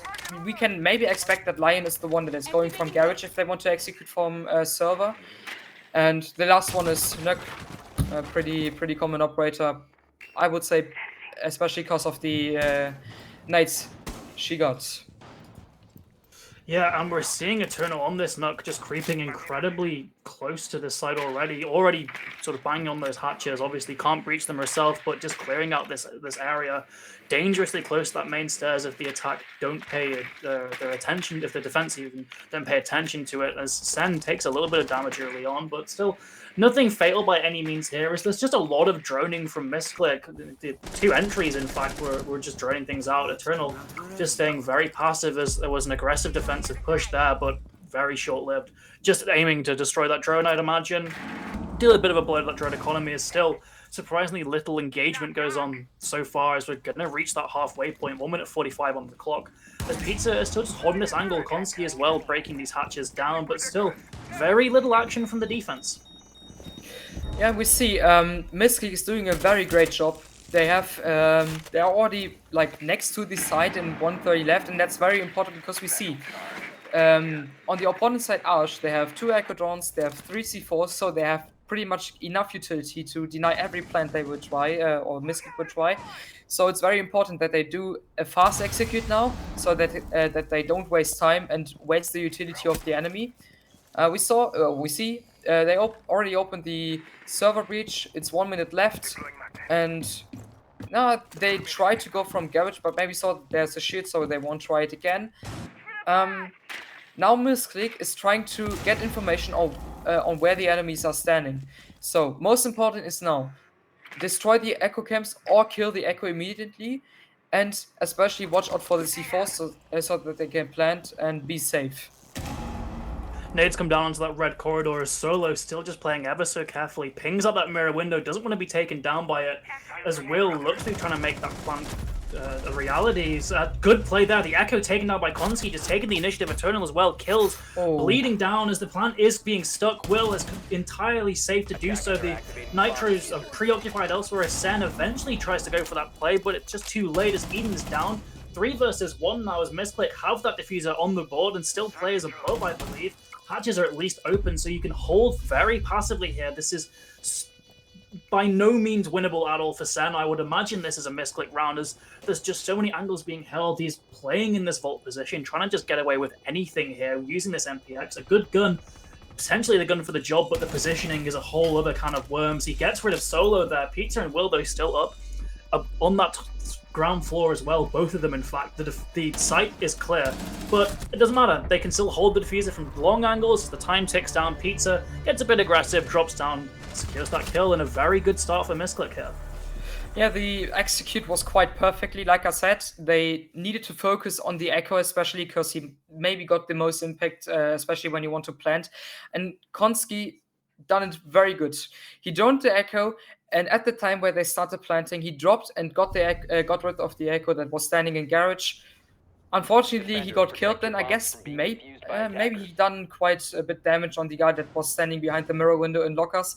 But after that, Misclick, every time they got frag on frag, killed the players that could potentially deny the plant, and at the end was very good played from Misclick, very deserved round.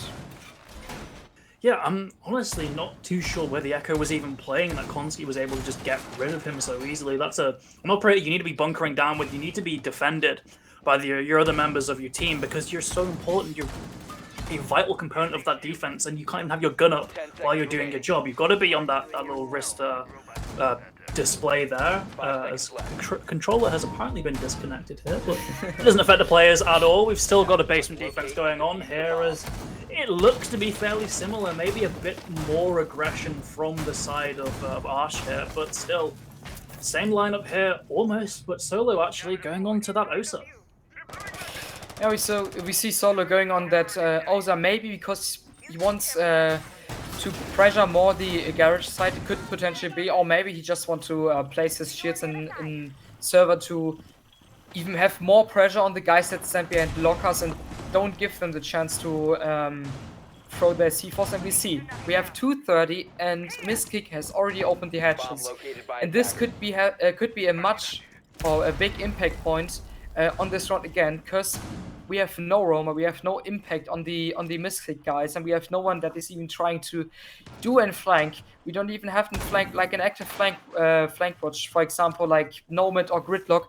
So Misclick maybe gets a present from Arsh in this moment, because Arsh is not trying it or trying to even make frags against Misclick.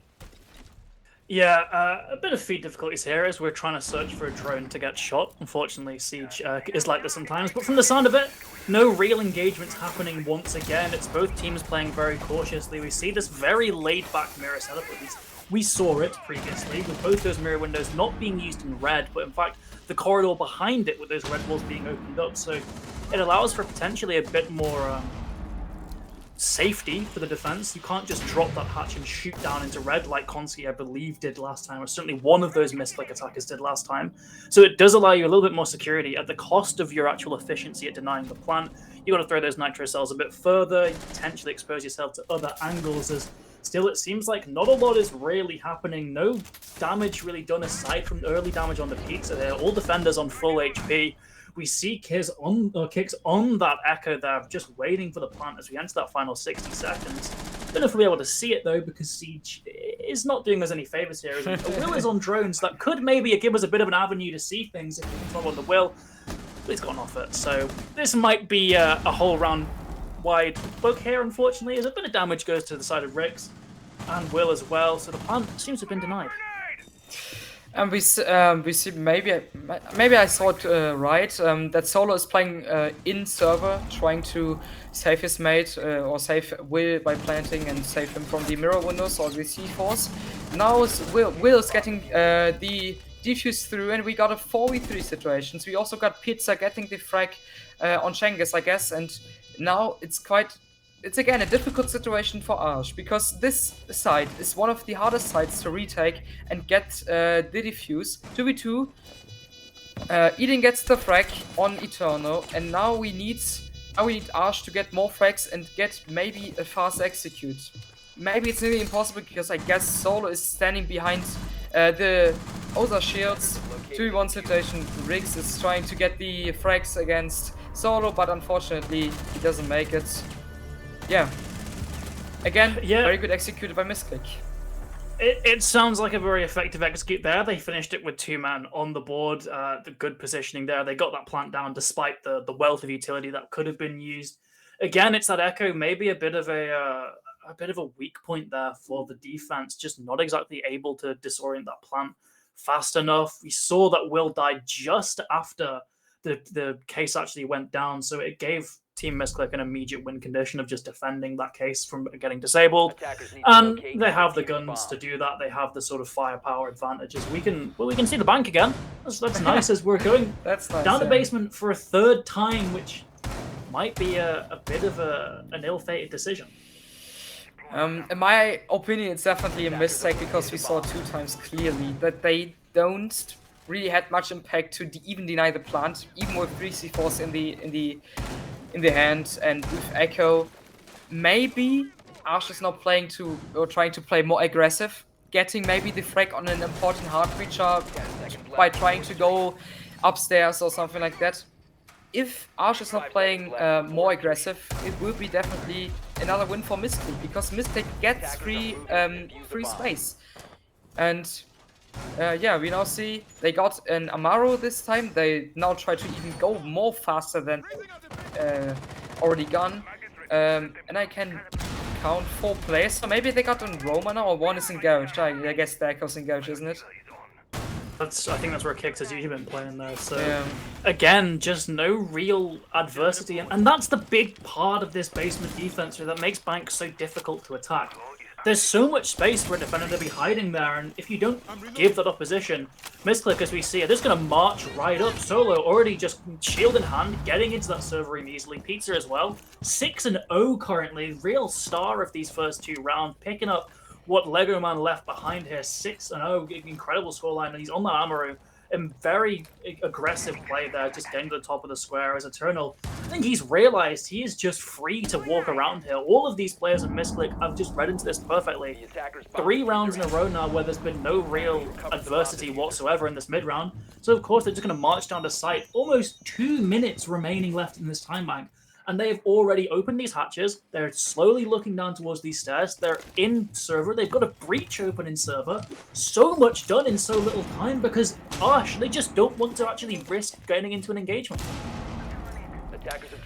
And now we see Eternal is trying to maybe get some impact with his nades. He's nading Garage and already naded Red Hallway. We got Hedge Control again, and we see Riggs is trying to do the flank. Doesn't get a kill. Makes quite good damage on Eternal. We saw, I guess it was Cengiz getting the C4 kill on Solo. So we got Oza out, and this could have much impact on the execute of the side on the side of Team Misclick, because they lost the shields. Now we got another kill by Kix. 3v4 situation. Pizza tried to go from the garage side, I guess. Unfortunately, he didn't make it. Konski now down on main, says maybe trying to search for a quite important kill on the enemies. Doesn't find anyone. And we see Riggs is going to get the kill. He doesn't. Konski gets him knocked.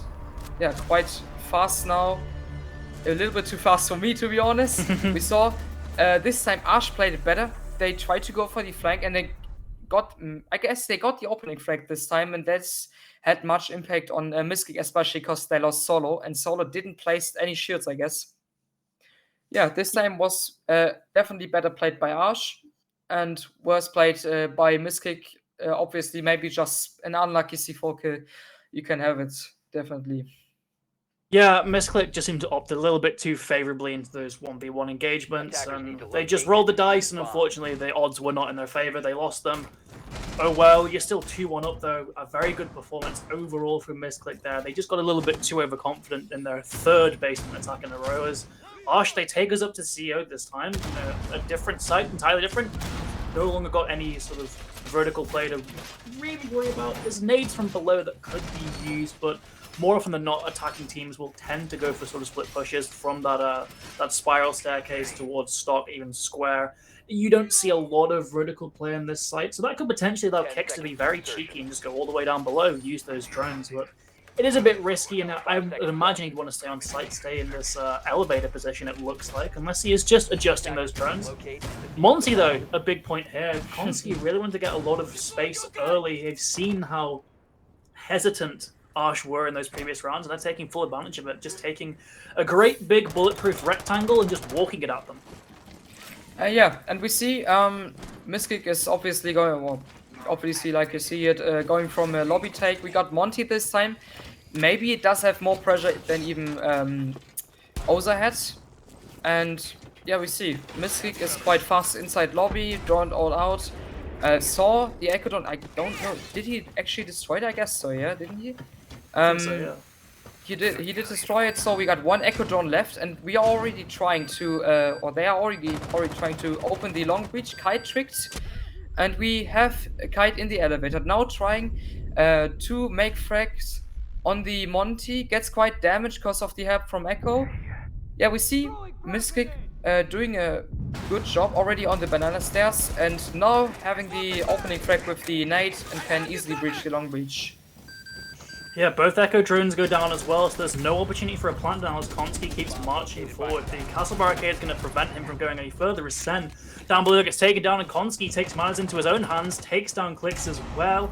And now it's just up to Rix and Kiyama all the way on the site here. You've got not the best guns for the job. The MPX, bit of a pea shooter, but if you can hit heads, it can be lethal, and that's all they've actually got on the side of Ash this time. Konski, shield on his back now, getting full aggro, just walking with that pistol, gets that plant down as well. He's really doing it all this round. It's all to Rick's in as 1 versus 5, make it 1 versus 4, takes down Solo, but still, so many attackers to get through, and the diffuser to disable. It's looking very unlikely that Rix is going to win this. Yeah.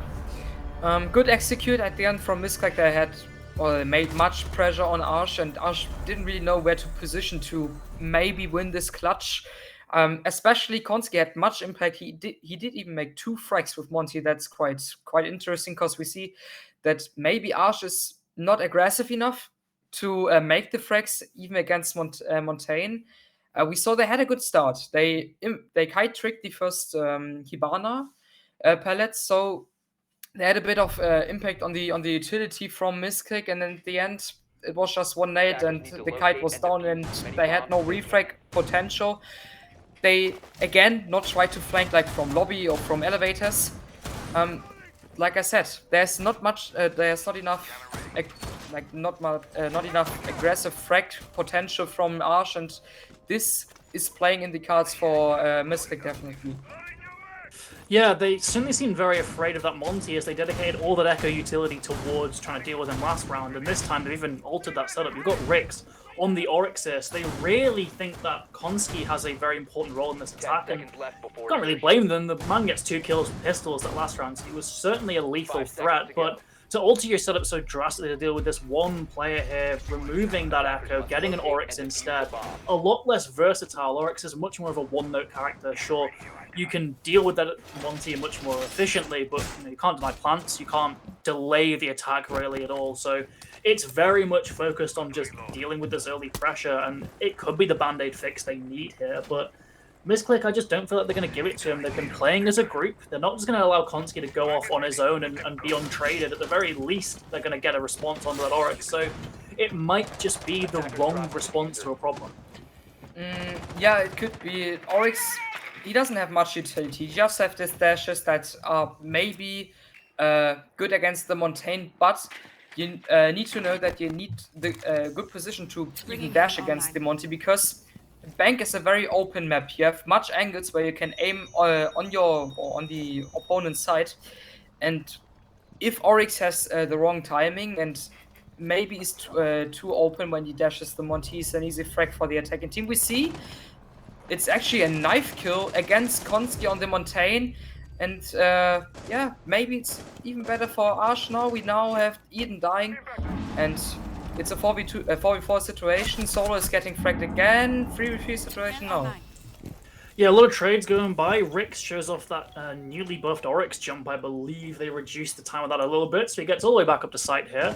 Still not the best position for the defense. It is even man count, but that does still favor them. As you've got Will alone on these spiral stairs, could potentially get an untraded kill onto him if the defense are quick enough. But Arsh, they just want to play this slow now. They've gotten those main picks onto the nades, onto the shield as well.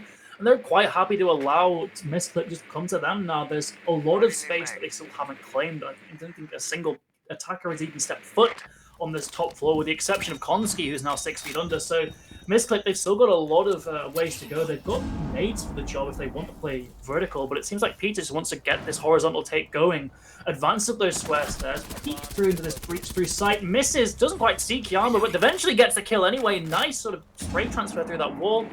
And now it puts Misclick back on that front foot once again. Pizza hops straight back on that drone, gets more intel. He knows he's got time to play with here. He gets the confirmation of another player in A as well. They can relay that information to the rest of his teammates who've crept up spiral here. We're looking like a pincer push here, but the castle barricade might just stop them in their tracks.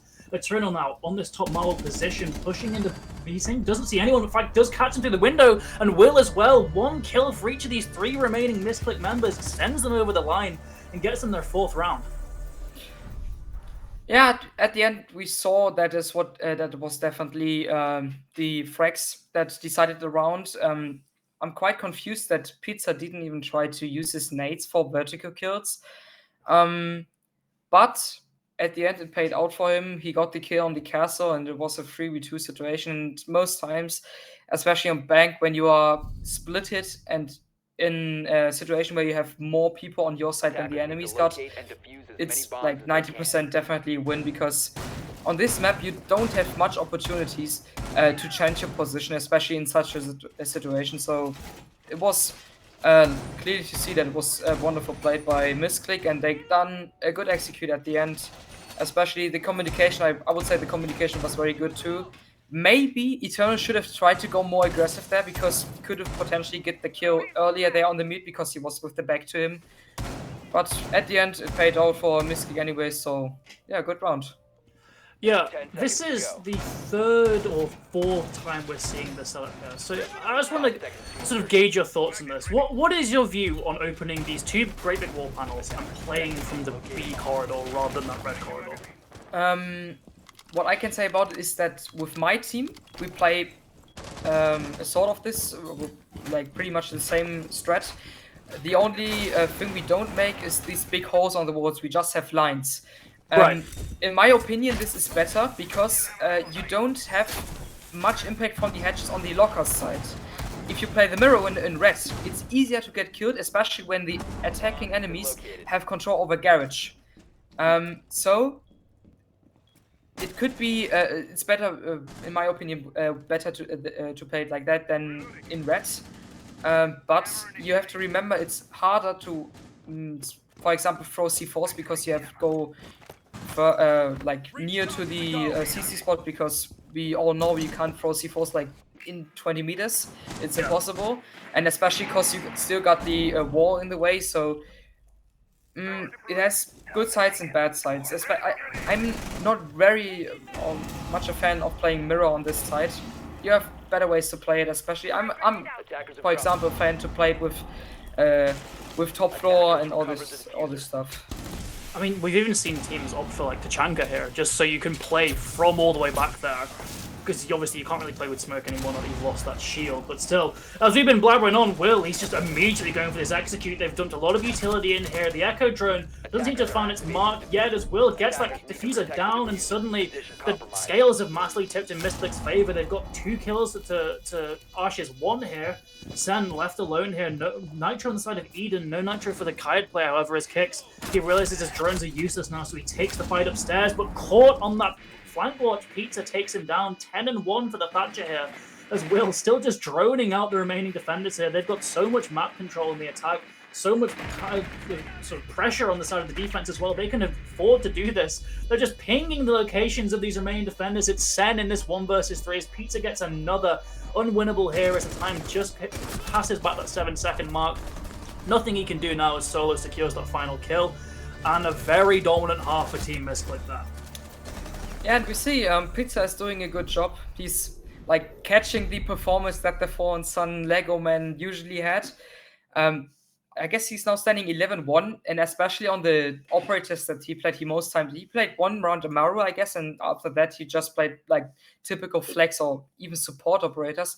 So he's doing a very good job keeping up the kills of Misclick, and we see a 5-1 swap, especially on the attack. This have much impact. We know that Bank is more a defense-sided map. Some spots are more attack-sided, but especially we saw they played like 4 times basement, and it was like 1 time when they won it, so the only one they have there. So we know that Ash did much mistakes, and now we see how they play in the attack. Maybe it's better, but I don't really think so, especially when Mystic is keeping up this impact with the frags, and maybe even a Will or Solo is doing more frags than they already done in attack. It will be a very fast match and will be done, and especially will be a win for Mystic. Yeah, a couple interesting things here. First off, we're seeing Sen on that Nomad, which shows that Arsh are actually anticipating Misclick to be a bit more aggressive on their defense, which is a bit of a far cry from what we saw from Arsh's own defenses. They were very laid back, very much just staying in sight. 0 as well for the side of the attack, just to get a bit more intel, but it might have just been countered because Solo there, using those observation blockers just to force the attack to be a little bit more active with their intel gathering, make actual use of their drones to get into positions. A very sort of undervalued gadget, I would say, is Eden just gets taken out straight away. No chance for those 0 cameras whatsoever, and he just leaves as well. I'm not sure if maybe he had something to do some kind of problem, so they just told him, right, go in, entry, try and get a kill, get traded out, whatever, leave. Not sure if there was a bug there or not. If there was a bug, I'm sure a pause could have been called there, so I'm really not sure what the play was for that 0 there. As Rix, he has found a bit more success, though, got total top floor control, I believe, just staring down on the square here, cutting off any potential roam here, but it seems like it was they were mistaken here as Misclick. They've been firmly downstairs in the basement this entire time. Yeah, and what we see is that Misclick is playing more bright. They play even with servers, so they don't really need the mirror. They play. Well, we saw the hatches were opened, and we see the frag from Kiama against Solo. It's a 4v4 situation now, so could be a potentially winning one for Ash. Now it's Eternal against the Ash, and he's getting the frag 4v3 situation. Nearly has no life, but still gets the kill confirmed. Yeah, we see Misclick, they have all operators left that have utility to clear the plant. It's just the Jaeger that died, and he already plays his utility, so he's not very important, and this death is not so hard for Misclick. Now we see Konski getting fragged by Cheng. It's a 3v3 situation, and the smoke has fallen. So we have 1 operator that is gone to deny the plant, and we see how this will end out. Will just got off those Echo drones that I thought he'd use to scout up White, but instead gets a double kill for his troubles, makes that a triple, so made up for the slight timing error there, resulted in his teammate dying on White, but a flurry of good kills come out for him on that Echo, and Misclick, they're off to a great start here, 6-1, could potentially clutch this up in very fast fashion as Arsh still haven't gotten that 5th man yet, and I'm a little bit unsure what the situation is there. What? I liked a bit, I didn't really understand you. Or didn't you say my name? We're just waiting. We're taking a chill pill as this match has certainly gone off to a blistering fast pace as the timer is resumed, and it thinks, yeah, Arsh's fifth man, it just seems like something else has gotten in the way. He ran in incredibly early on that echo, which immediately sort of seemed like he had to just die quick, try and get an impact because he had to Maybe leave. that, or maybe even a rage quit because we are starting even now. Maybe I can get information. We've been told in match chat it's going to be a 4 versus 5, so I do think that fifth player just had to leave, ran in with that 0, tried to get a kill, knew they likely wouldn't, but still wanted to do better than just leave. Maybe that.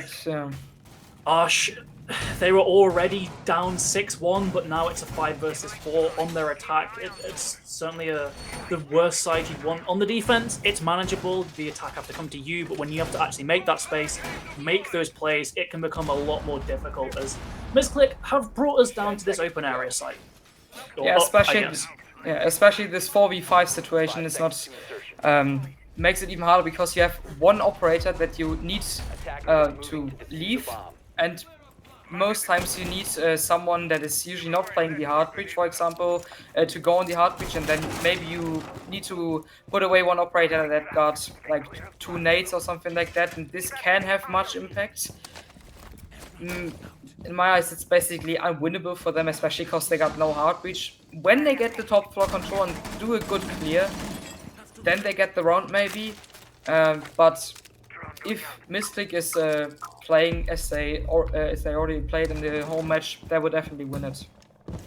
Yeah, Misclick really need to overstep here. They need to be really aggressive for any chance of Arsh to win this. And, well, Rick sees down that marble stairs. He could potentially get one actually all the way in garage. So he could maybe catch Pizza off guard. I believe that's the player on those white stairs. But still, it is going to be a baiting game here as Solo takes down Kicks. And that really should solidify this as a round and match win for Misclick as Rix creeps ever closer at marble stairs, very close to site, could maybe make a bit of damage as Kiyama gets one. Rix gets another 3 versus 3. This is actually very doable. Even man count Eternal though says nuh-uh, 3 versus 2. Sen and Rix versus the world, but Rix, he's doing a fantastic job. Double kill now. Eternal and Konski, the only 2 defenders left. Konski still has plenty of utility to place down, so it looks like we won't be getting any nade kills here, but still a lot of good positioning, especially from Rix, who has just charged straight through the map.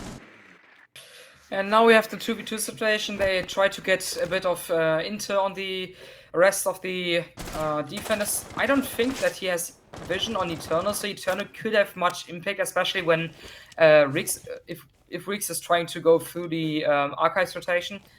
We have one defender outside on the printer window and the other one is Tellas. Now going to main test, getting the gunfight against Konski, but win it. 3 kills now for Rix, and the only one from Misclick left. One is outside, one of the defenders is outside of the printer window, and one is already inside of open area, having the gunfight against Eternal. Eternal gets the kill, double kill for Eternal now. The last one is outside of the printer window, nearly has an impossible situation to win it, but he gets the kill on Eternal.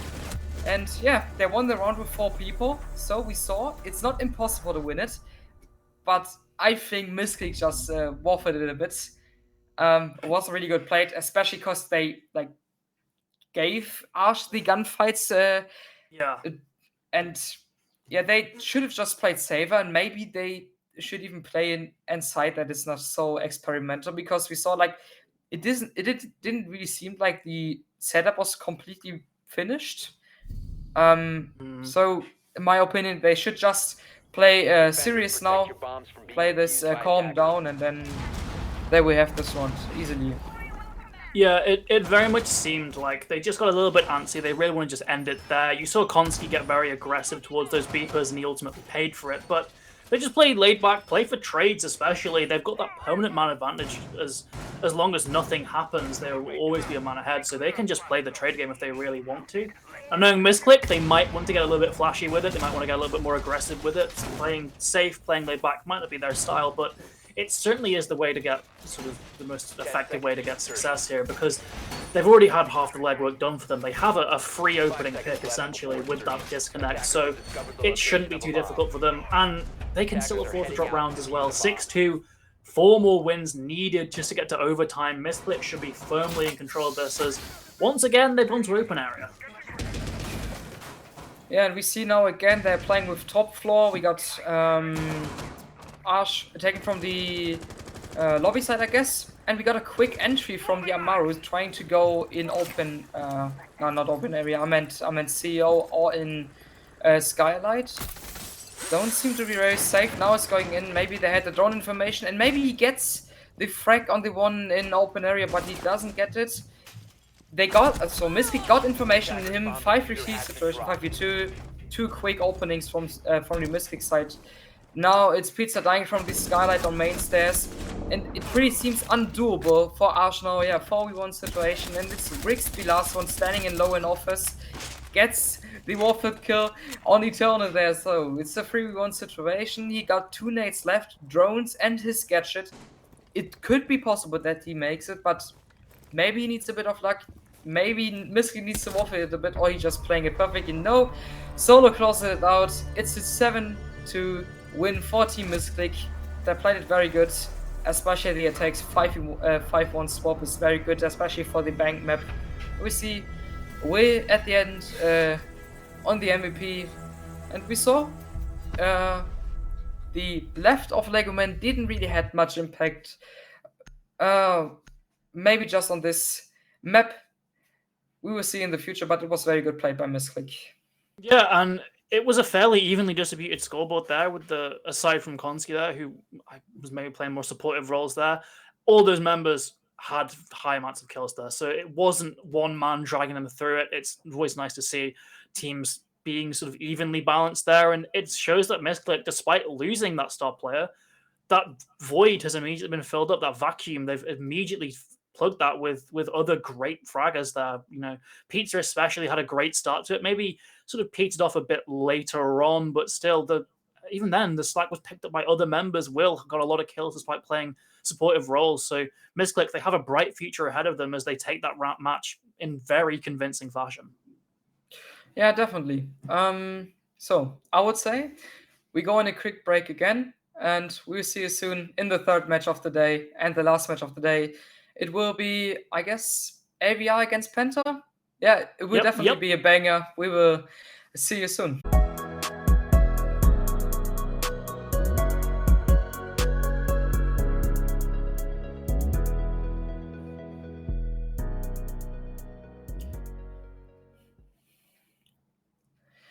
Welcome back to the third game of the second Swiss stage day that we got in the ESA Cup Season 6. It's me and my wonderful casting partner, Purbo. We now have the last game. It's Penta Sports against AVR Legacy. And we are starting quickly. First, we start with the team lineups. I'm not quite sure. Yeah, it's Penta, and we see it quite fast. Yeah, we see Penta. They almost have the same lineup as they had in the group phase, but they have one special player that is new, and it's Fino, the first player of Penta that is not from the DACH region, so he's not German speaking. I'm not sure if we see him playing today. Could be quite interesting because from some rumors I heard that Penta got a bit of problems with communication and stuff like that. Yeah, but other sets, you can do it, Pooh, if you want. 100% win rate. I'm not sure about that because I thought they lost, but it might have been like a forfeit.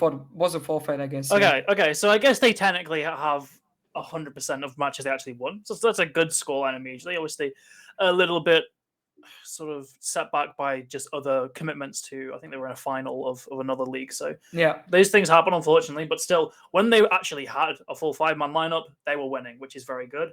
Their best map, Oregon, it's always a nice thing to have. Oregon always creeps its way into various matchups. I haven't looked at the map bans yet, so I don't know if we're going to be going Oregon today. I'm not too sure.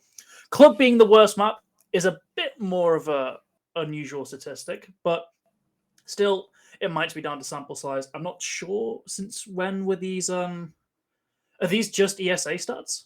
These are just group stage stats, yeah. So is Club their worst map the one they just had the worst round differential on? Did they still win it? Yeah, Okay, so they still win on their worst map, so that's very good, Panther.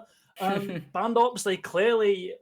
Penta are, though, quite an aggressive team. They also like banning the aggressive ops, the nut going off the board, the Mozzie as well. So it maybe shows that they aren't too comfortable themselves dealing with it. But then again, you can't really come with judgments like that when they are still bolstering that 100% win rate. So Penta, a very strong team that would just sort of edged out of that top seeding by other commitments there. So they're still coming into the Swiss stage incredibly strong. Yeah. Okay. Now we swap to the other team lineup. It's Avenger Gaming Team Legacy. It's the UK team of Avenger Gaming. They got 2 teams, just to remember. Yeah, we see they have 1 new player. It's Brisk, and I'm not sure. Brisk is, I guess, a player that maybe he played for Minions in the last ESA season. I'm not quite sure. I am definitely sure I know him. Yeah, we see they have a 40% win rate. Most banned ops are Jekyll and Mirror. Jacoban could maybe a bit describe their playstyle, because AVR is quite a team that is playing maybe the most aggressive playstyle that I ever saw here in the Cup. We see the best map, it's Border, also a map that is quite good for teams that are playing much with, or much that have much impact when they play like a gunfight playstyle. Yeah, worst map is Oregon. I'm pretty sure they lost Oregon 1 time. I'm not sure against who. I think that would be the 7-0. Yeah, that's the 7-0 they lost. Was it the 7-0? I'm not. Yeah, it was. And again, those are just ESA stats. I know from a different tournament it was better that they won this map definitely in their group. So they are able to win on it. Maybe they are playing this map. We are seeing it now as we swap to the map bands. There we go. Yeah, there we go. Oregon. And it's Oregon, yeah. Ooh, well, just talking about AVR, they did lose 7-0 on Oregon, but a few matches have passed that. Their performance has improved slightly, although the main thing to keep in mind with AVR is they came off to a very hot start. They won their first 2, and then they lost their remaining 3 matches of their group. And it just so happened when things were all said and done, the only 2 teams they won against were the 2 teams lower than them in the standings. So they're still certainly on the downward trend here, but we're in a new stage now. Things can change, and a great way to solidify that is to come out swinging on Oregon, because it was a map they looked completely lost on the last time they played. Yeah, can be very interesting. Like I said, we know that Penta got 1 new player in the roster, and if he's playing, it could be happening that they have some communication problems or something like that, and it could maybe play for Avenger. Yeah, I guess we can swap to the community vote now, if I'm not wrong, and see what the community thinks about this match and who wins it. Oh, okay, that's a landslide. 89% for Penta, so that speak much words. The community is definitely thinking that Penta wins this match. It's understandable because Penta was way better in their group stage than Avenger Gaming, because they won all matches they competed. Maybe we get a little surprise by Avenger Gaming. Short update: we nearly have all players in the casting game. And what I can say is we got Fino in the lineup of Penta, so we will have the opportunity to see the new lineup of Penta. We will see. Yeah. I don't know. So, do you know if Penta used to come in German? Penta used to be a full German-speaking team, but now they're bringing. I'd imagine they're coming in English. I would imagine. They are, as I know, they are talking in English now. Depends on the lineup they play. They still communicate in German if they play with a full German lineup, like in some tournaments they played in the history. But now they definitely call in English. Yeah, because we know Fino is from France, so. Yeah, so that could potentially open up an avenue for Avenger to sort of hop on and try and get some rounds out of it. But at the same time, I believe Avenger are also playing with a substitute as well, so they're also going to be in a weakened state, just judging from the match chat I'm seeing. So this could actually be a case of two teams that are playing a little bit below the performances they set in the groups, and still Penta were a lot better in the groups, so we should still be giving this to Penta, but it might not be as sort of drastic a scoreline as, say, the community are saying here, almost 90% in favor of Penta. Avenger could certainly put up more of a fight, but it is also a case of they're playing with a sub, but not with their usual 5, their usual rosters, so things could still turn very differently. And if Penta just get over that issue of communication, they are very capable players. They are very dangerous players in the lobby, so it is still really hard to call. I do think Penta do walk away with this in quite confident fashion, but maybe not 90-10 fashion, Yeah. Okay. So I'm checking now if we have enough players in the lobby. 2 players are missing. Maybe we are going in a short pause and coming back if we are starting the match. So maybe I think we will so. see. We're just getting sort of roles set up for substitutes. So I think we'll go to a break. It might be a matter of like 30 seconds, but you don't have to keep looking at our faces any longer. Well, let's go to a short break, and when we come back, we'll be straight into the game. So don't go anywhere. It'll be very, very short break.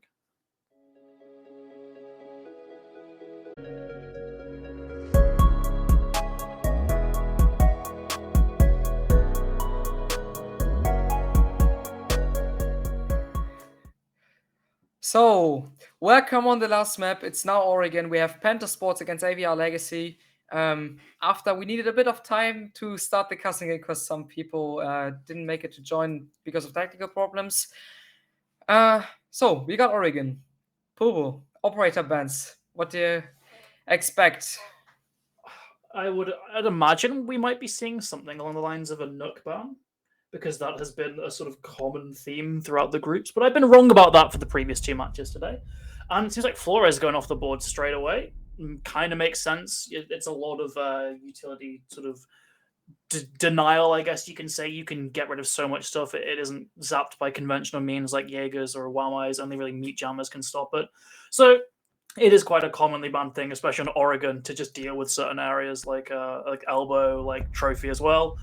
And we are finally seeing a Nook ban, which is very nice because I like being correct. So Nook being taken off the board, has those nades, isn't actually quiet anymore. I believe that patch went through, but still has the nade specifically, can dodge around cameras, is immune from certain other things as well. Just quite a nuisance of an operator in general. So that's why she's getting taken off the board. Okay, the defense now. We got Solus, a pretty common ban, especially on Oregon. Quite surprising to see it from Legacy, because they usually played it, if I'm not wrong. But why not? We see Fenrir as the last one. I guess is the did we saw him banned today? I guess so. I don't know. I think first match. I think first match. Yeah. We got many ways to enter on the spots here on the map, and Fenrir is pretty strong for that. So it's understandable why they ban it.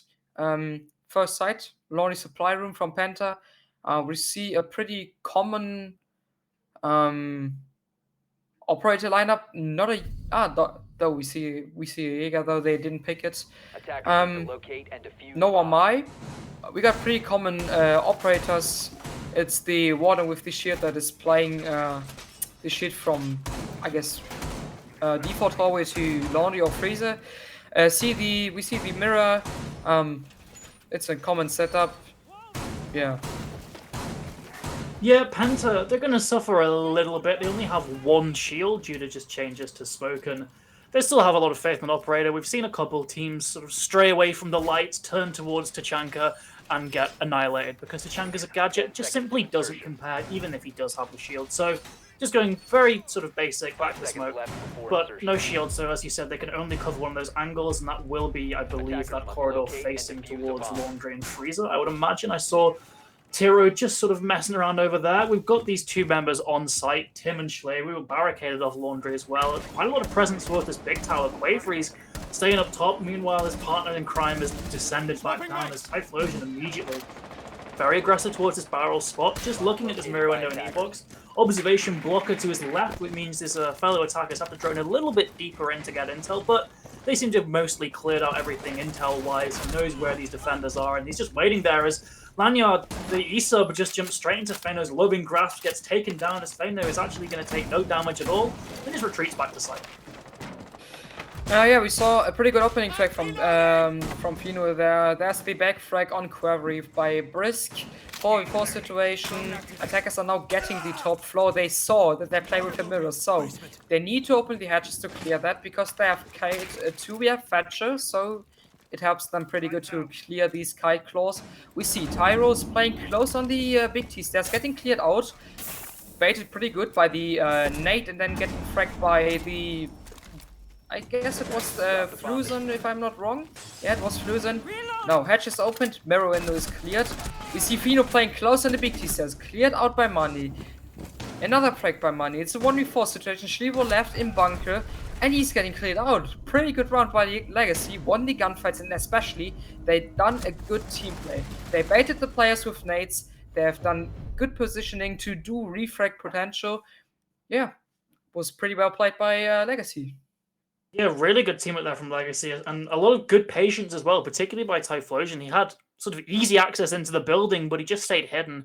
Crept just hid behind those barrels basically the entire round just to catch that final player off guard. Really good play overall from them, and they've cracked a very sort of hard to attack site in that basement, and without conventional means like that Ying, they just really took gunfights. And whereas that did win on that occasion, their usage of utility was good, but it wasn't sort of like that top tier, and if Penta really start to win some of these gunfights, that could show a bit of trouble. But we're still in round 1, and Avengers had a very confident win there, but it maybe wasn't the most replicable success when it does just come down to a player like Manny just slaughtering his opponents down those big stairs.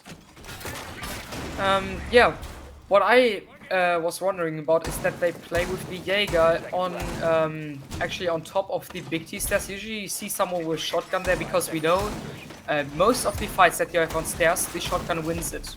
Because one shot, most times the enemies are dead if you're not unlucky. This time it was not so. Quavri played there and was gone pretty fast. We see the same site, same setup. Same operators even on the side of the attackers, and I think they're going to go straight from the top floor now. Not like in the last round, they're not trying to like attack the bunker side, because they saw they play mirror again and they need to open the hatches to get impact on that. Yeah. Yep, Tero getting very aggressive early on, trying to catch that ace off guard, but Ty was nowhere to be seen. He does still take quite a bit of early damage there in this big tower position. Looks like a sort of peek through that doorway. Drone jammed as well, it looks like. So a little bit of intel lost from the side of Avengers. As Penta, they've still got this meat jammer up. It's causing quite a lot of trouble.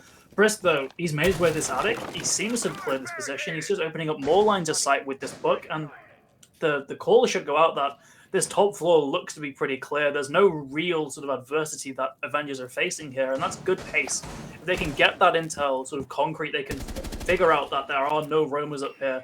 This execute should be coming fairly quickly. The hatches need to be dealt with, but there is actually a Penta player in kitchen, and if he doesn't go droned, this could be very, very bad. But his feet get seen to that drone hole. Manny immediately off the case, but Fino actually gets one on the Typhlosion. The ace goes down. Still hard reach for the hatches, but not for the walls. Manny creeping towards this Jaeger. Fino really has to play his life here, and he plays it wonderfully. Takes down Manny as well, and he's still a threat here, forcing more attackers to come behind him. Brisk eventually picks him up, but using a lot of utility to get rid of him, and 2 lives being used as well.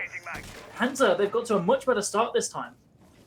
Yeah, Fino has done quite a very good job there, taking down 2 players, especially the ace, that has much impact with his hard pitch catches against the mirror windows, for example in Freezer or in a small room. We have now the 4v3 situation. It's better for the side of Penta, and we see Barry is not playing close on the big tower stairs, expecting maybe a flank, but I'm sure Penta is smart enough to not do this because they know they have the advantage in the operators and they will win. Oh, and there's an unlucky connection loss from Barry, so it's a 4v2, 4v1 now. Crowley gets Brisk, and now it's Lanyard's the ESA alone against 4 Penta guys, trying to take time maybe to give his teammate the opportunity to come back in the game. Now facing the big tower stairs, and we saw it. I think it was 15 seconds to Schligo go. playing close there. Could be a potential gunfight. He's going down now, peeking the pillar side. And yeah, Penta is playing very safe. They are not going to give them any possibilities to get a kill. Now it's Quabri giving him the Operators, kill, you but have run out of time. it's still the win for Penta. 1-1 situation. Yeah, quite unlucky because of the connection loss that Barry had. Yeah, he joins back. That's good. Yep, no need for a rehost here. Barra has us covered, gets back in, still 5v5 on the board, which is nice because we've had a couple of technical issues tonight, so it's nice to have a match going swimmingly so far. Tiro bringing out this new Thorn card. I believe the Elite literally released today, so you can get a bit of a view of that. Obviously, won't be using the actual Elite outfit itself, but we can still see the card. Don't even think we'll see the gadget skin though, because there is a rule against sort of deployable gadget skins. If it's something like the sledgehammer, you can hold it, that's fine, but it is deployable, and there's always debates about, pay to win, things blending in with walls, whatever. Had that whole issue back when Valkyrie got an Elite, like 3 or 4 years ago, so likely nothing there, but it's still nice to see the new content being used here. And he's going to have a brand new sight as well. The 1.5 on the Uzi was recently added, so I haven't personally seen it in play, but I've heard it's allegedly quite good, so Tiro could put on a bit of a show for us. Still 0 kills at the moment. But not a lot of kills on the side of Penta, aside from Theno really dragging them through that previous round. Was a very good, good play there throughout, although ultimately they did win that round, only getting 3 kills. Barry disconnected, and Lenyards just simply didn't have enough time. But still, going on to the second floor now, new sight here being seen. Penta still opting for quite aggressive lineups, though. Schleber is particularly in that Mozzie, which is an operator that I've seen a lot less recently. I don't think I've even seen him at all today, but he's usually quite well picked, as it seems like the attack is going to be coming from Big Tower. Brisk just shooting it open. He has the facilities to open either a hard or soft wall with the buckshot and the secondary hard breaches, but you really shouldn't be sending an attacker here alone. But Brisk, he doesn't care. He just repels straight in. Tiro misses his shots, and Brisk somehow gets in there alive. Yeah, we see a quite aggressive playstyle from Tiro there that we see, and Schliebo is trying to do the run out, makes a bit of damage to Barry. Yeah, we see quite default build up from the Legacy side. They're trying to do the Master Breach, and Tyro is now flanking the Armory side. I don't know if the guy in Armory saw it. Yeah, now he must know it because he shot the drones. We have 2 people down in classroom, so for the refrag potential. Tyro sees Lenyards getting the opening frag on him for 5v4 situation for Penta now. Yeah, pretty good opening frag from Tyro on that side, and he's taking down the nades, I guess. He's seeing the mainstairs guy. Doesn't get really the shots on him. Yeah, and is still running down on the first floor in Oregon, and we see Schliebo is always on his way, maybe trying to flank mainstairs, and yeah, we see AVR is already pushing through Trophy. Yeah, Schliebo could be the absolute nail in the coffin for the side of AVR this round if he goes unchecked. He has a Nitro as well, so he doesn't even need to actively sort of go up those stairs and flank, but Manny, he seems to have some idea it's coming. He goes down those main stairs, gets the kill. Nitro denied as another kill comes out from Brisk. Tim, though, answers back onto him. 3 versus 3. Tim still has his out position under control, but his teammates are falling left and right. It's Fino down now. Barry taking him out. It's Quavery and Tim alone, isolated from each other. Quavery, he's got a decently good positioning here. A lot of map geometry to maneuver around, but Tim goes down and it becomes a 1 versus 3. Very difficult for the Vector here now. Low sort of magazine capacity is just getting confirmation that Tim is in fact down, but a bit of tunnel vision from Manny there gives Quavery a freebie. These 2 players of AVR now closing in on Quavery's position, though. Surely he doesn't win this. A little bit of intel might be given out by Tim that this player just got out of pit. Quavery seems to know he's there, but can't land the shots, and it's another win for AVR, getting 2 on the board now. Yeah, we saw AVR was down with the people they had in their team, and they still won the round because maybe Penta was a bit too aggressive too early, and especially we saw Schliebo, he didn't know that there was one guy below on main stairs when he threw his C4. And I think that was one of the most important kills that Legacy could make to win this round. We saw at the end, they used their utility really good. They used nade to kill the guy that was playing on upper attic. So we saw Legacy played a good round. At the end, they played very good. got a safe frag on Quarry there. That had a nice. He had a nice try to maybe do a clutch. Had a nice click on the guy that was standing on the trophy door. Unfortunately, he didn't make it for Penta. Yeah, I'm sure that the match keeps up. Again, so good. I think Legacy is doing a great job. We know Penta has a good lineup. They have pretty known players that are good in gunfights. But Legacy is showing that they're maybe even better in gunfights today. It's like a daily form that you need to win this with this playstyle, and it worked out. It works out for them. Attackers are moving out to locate Yeah, we're seeing a bit of attention being brought to Closet here. Tim's sitting there. I'm not sure if he's just going to try and place those magnets to maybe catch something like an ace charge, or if he's actually going to actively play here. Spawn peeking through the bottom of this doorway, but he just moves away, so there's been a bit of early aggression there, as there was a meat jammer, I believe, invested on that doorway as well. Either way, Tim is just going to play from Trophy here, behind the safety of the shield, as Fino has his armory stairs covered, Mozzie drone at his feet, so the attack might still get a little peek at him with just during that animation, but he should be mostly safe from intel. Shalewu is still setting up the site, as 30 seconds have gone by, so Penta are a little bit slow on their setups, you could say, as Quavery. He's all the way over on Small Tower, getting very aggressive, perhaps fishing for a run out, but doesn't seem to find anything, and his position is known, so now all pressure's on him to actually get back to safety. Yeah, we saw, like you said, Query running out, so Penta's keeping up the aggressive playstyle. Maybe Lanyard's got him now, because we saw the Mozzie on Penta's side was, I guess, she would try to flank Classroom, and we have now Feino getting the opening frag on Money. 5v4 situations for Penta, and now it's the free kill for Barry, because Fino didn't know that there was a guy on his right. He tried to get Typhlosion with C4 on the balcony, unfortunately didn't make it.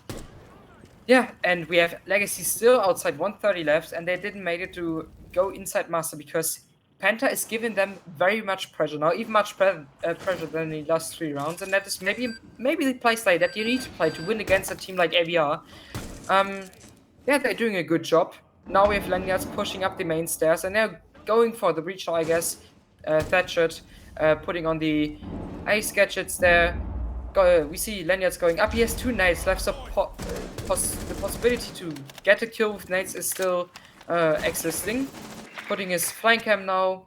I don't know if it's maybe Penta should go now on site before plays, because if AVR gets the chance to get like an equal 2v2 situation, it could maybe be more in favor for them, because they are obviously better in gunfights at the moment. Yeah, unfortunately for Typhlosion, his remaining Harbreed gets taken out by the Wamai, but he does get a bit of revenge onto the Wamai himself as Tim gets taken down. Lanyards, though, charging through the fire and the flames, half his HP gone, and Tiro is sure to finish him off and get his second. Ty taken off the board, and Penta, they're keeping it close here. They win their second defense of this top floor.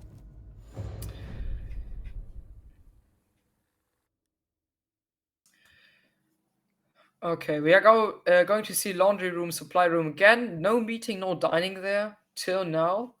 Yeah, we see pretty much the same lineup. This time we see a Mozzie on basement. I don't think we saw Mozzie on basement in the last basement rounds. I'm pretty sure, yeah. Yeah, last times we saw someone with shotgun, for example, like a mute or smoke. That means that Penta is going to keep up this aggressive playstyle that they need against Legacy. They saw they needed, and till now they're doing quite a good job. We see Fino and Tyro on the side of Penta with 4 kills, and on the other side we see 2 players with 4 kills too. It's Typhlosion and Money. Yeah, simple setup from the Penta side again with the mirror in small room, and I think they will place a mirror in electric room too. Maybe Legacy should try a rush or something like that, because we see Penta doesn't have really much people on site. Most times it's just like 2 or 3 people, and this could give them the possibility to make a rush and maybe like surprise Penta, and Penta wouldn't have enough time to clear a plant or something like that. They should try that, in my opinion. Yeah, and I'd hope that Penta would learn from their successes previously and get more aggressive. It seems like still it's just Fino on this one-man roam upstairs. He did cause a lot of problems that last time, but he's only one man at the end of the day. He needs to be traded out if things go poorly. And answering his phone in the open, right in the open, right in front of that double door, could have potentially got taken down. But the attacker there on their drone just not quite ready for that fight, I'd assume, as Manny. He's pushing down these armory stairs. They must know that Fino is close by, but again, he's on his own. He can't afford to get killed here because there is no possibility of a trade, and once he gets taken down, that would give AVR a lot more confidence. As I say that though, Schlewu, he's really picking up the slack here, moving up on these tower stairs. In fact, Tim as well, Penta, they've sprung into action as Fino gets a freebie onto Manny. Manny just a little bit too tunnel vision there. Fino could potentially be up for a second, but traded out. Nevertheless though, multiple members of Penta have emerged from their basement, hiding. As I say that though, they're just crawling back down. They've got one pick onto the nades. That's maybe not ideal trading out Fino, but it's still something. You've limited the attacking power, so now just get back to safety. Yeah, and what we especially see is that it's very important for Legacy that Typhlosion got this, I would say, good match, because we often see that the Heartbreacher, one of the operators that is left at the end, and he got many kills, and we know Ace, Hibana, they got good weapons, and he has much impact on the enemy now.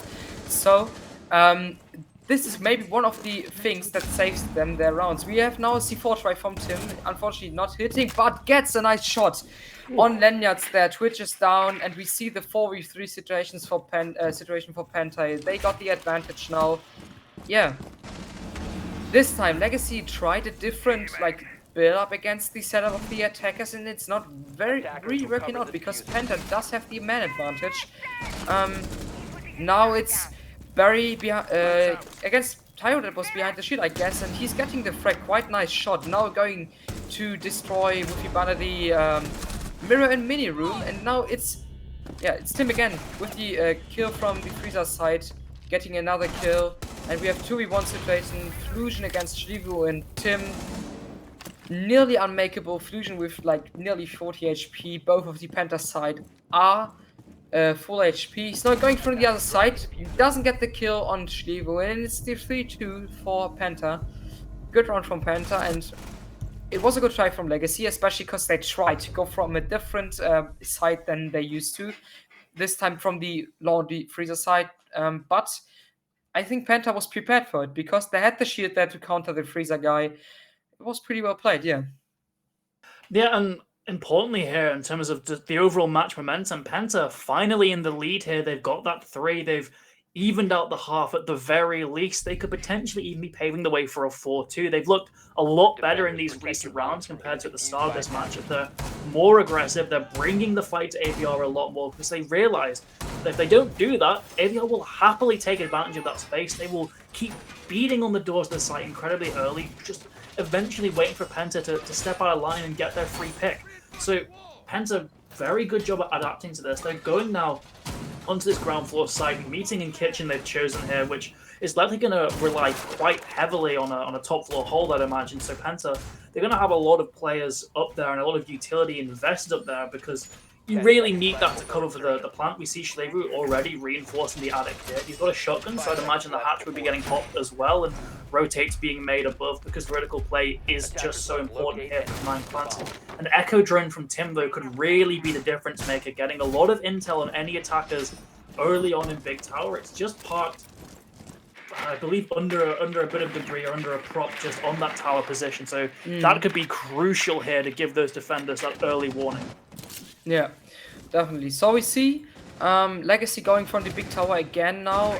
I don't think someone is going from Master. They saw Fenno is now in the basement. He's doing quite a bit of wall banks against the guy that is entering in the bunker side. Now going upstairs in Z-hole, so he's going to get away a bit from the enemies. Yeah, we see they're doing a full big tower setup. Hopefully getting the breach, and now it's Fino against the guy that's standing outside of the big tower, and it was the hard breach. So Legacy needs to be aware of that because they have only one hard breach, and most times on this side, if the hard breach dies, the round is nearly lost. Yeah, absolutely, but still, they've managed to get a breach into the attic position, but Fino does get rid of Barry, so Thatcher's down. It's going to severely limit the remaining breaches they can make, but good usage there of Typhlosion, just immediately taking the initiative, using the same Thatcher charge to get both walls. That brief time span, very good. But the thing they haven't accounted for is this aggression from Schlibu. He's all the way down on this midsection of the stairs. Could potentially get droned, but they're far more concerned with Quavri here on this wall and playing long angles with a 1.5 times scope. Takes down Ty as well as Schlibu walks in, but he walks into the loving arms of Manny, gets taken down as Ty is actually seemingly getting revived here. Quavri is still in this position above, but he is exposed from the tower. Still can get a cheeky angle down below as Fino gets rid of Lanyards, but is immediately traded out back by the man himself. 1-1 trade, but Quavri's position here is just too strong, I say, as Brisk somehow threads the needle, makes it work, and forces Tim out of his burrow. Tries to make a play and doesn't. Brisk takes him down, and we're 3-3 all even on this half. Yeah, we saw Brisk had the most impact definitely on this one, especially with the shot on the attic guy next to the shield. It was wonderful played from him. Yeah, 3-3 swap.